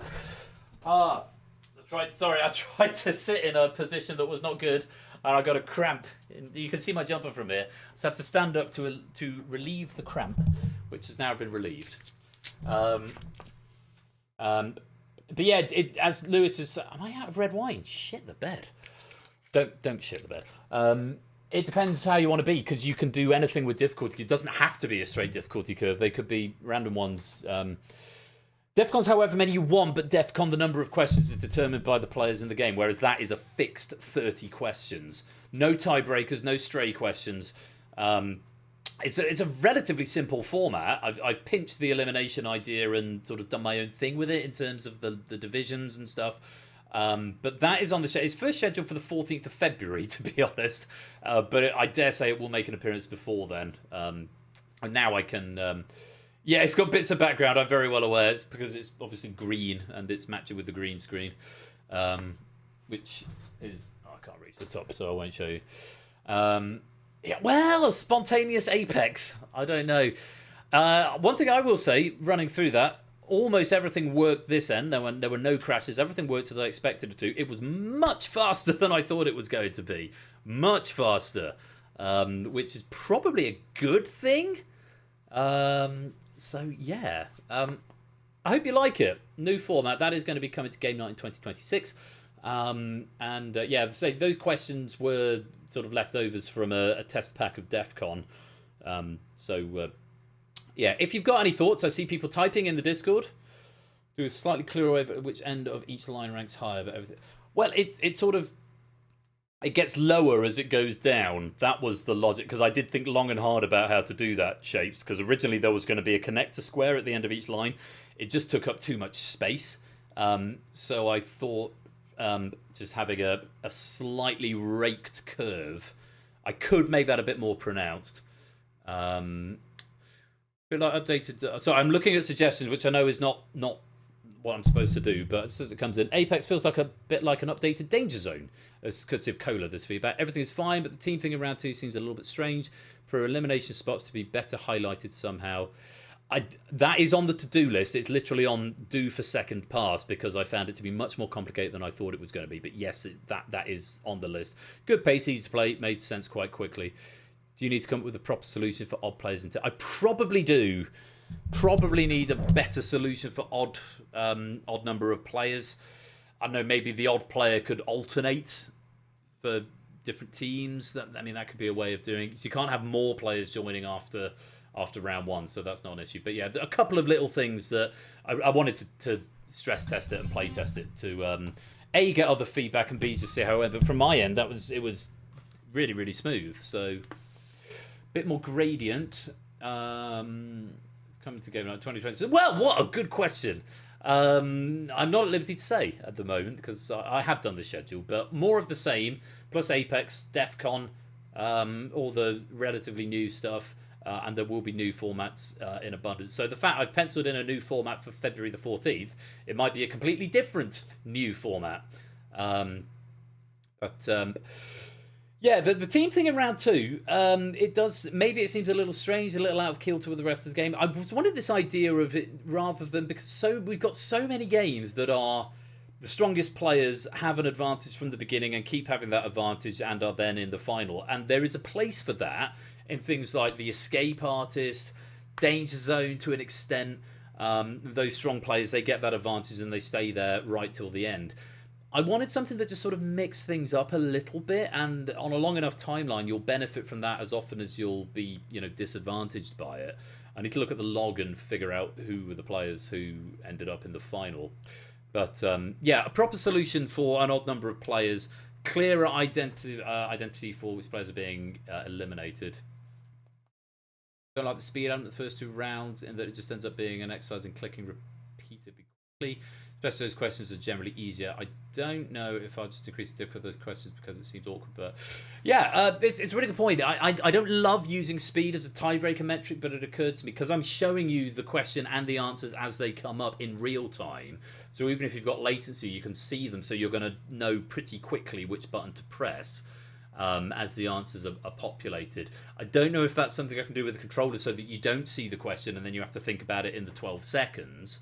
But then is that maybe advantaging people who have less latency because they can hear me say the answers before they appeared? It's definitely something I want to talk about.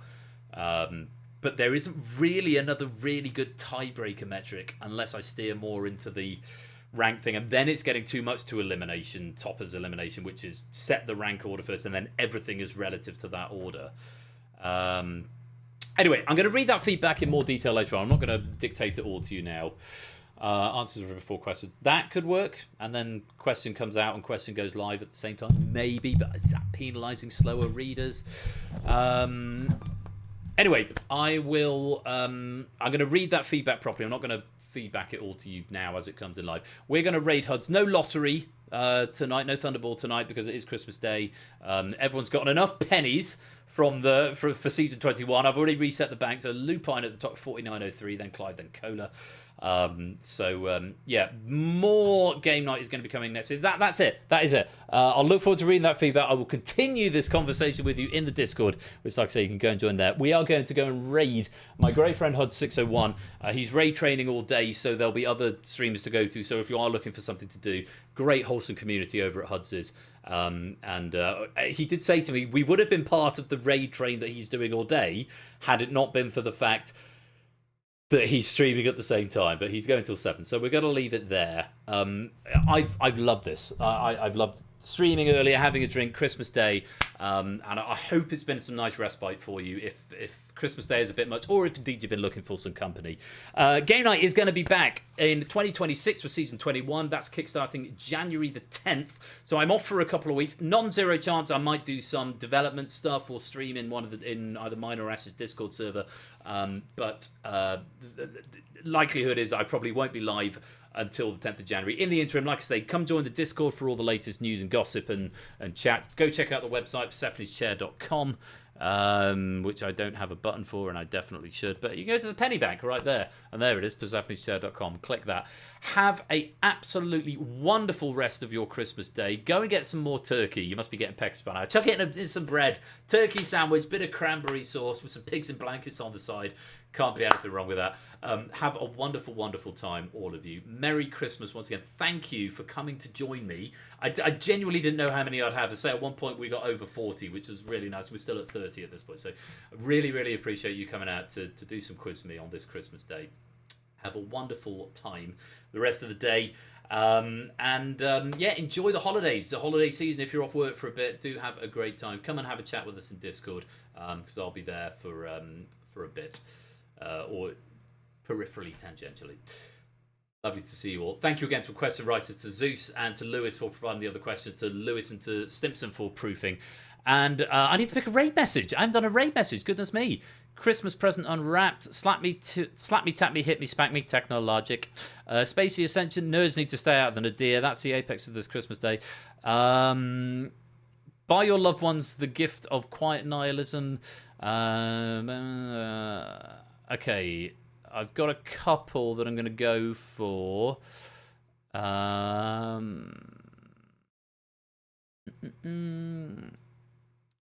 me just filter these out, and then we're going to go raid HUDs.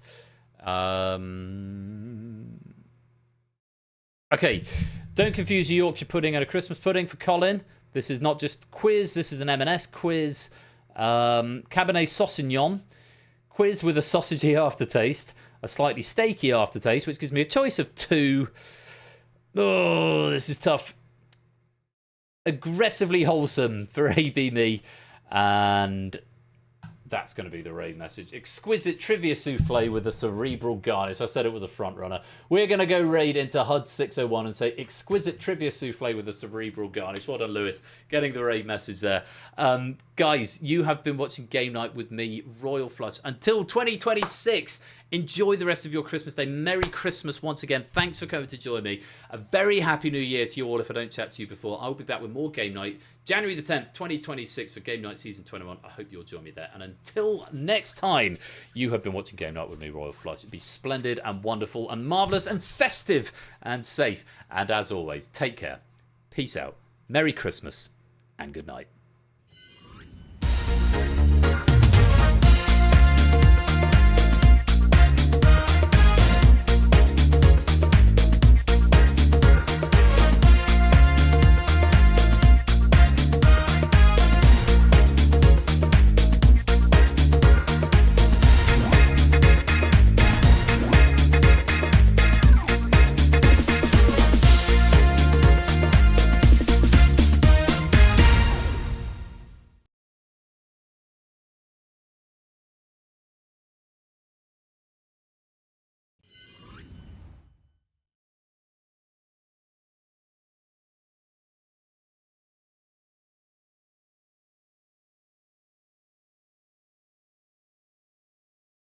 One. Oh, I sincerely.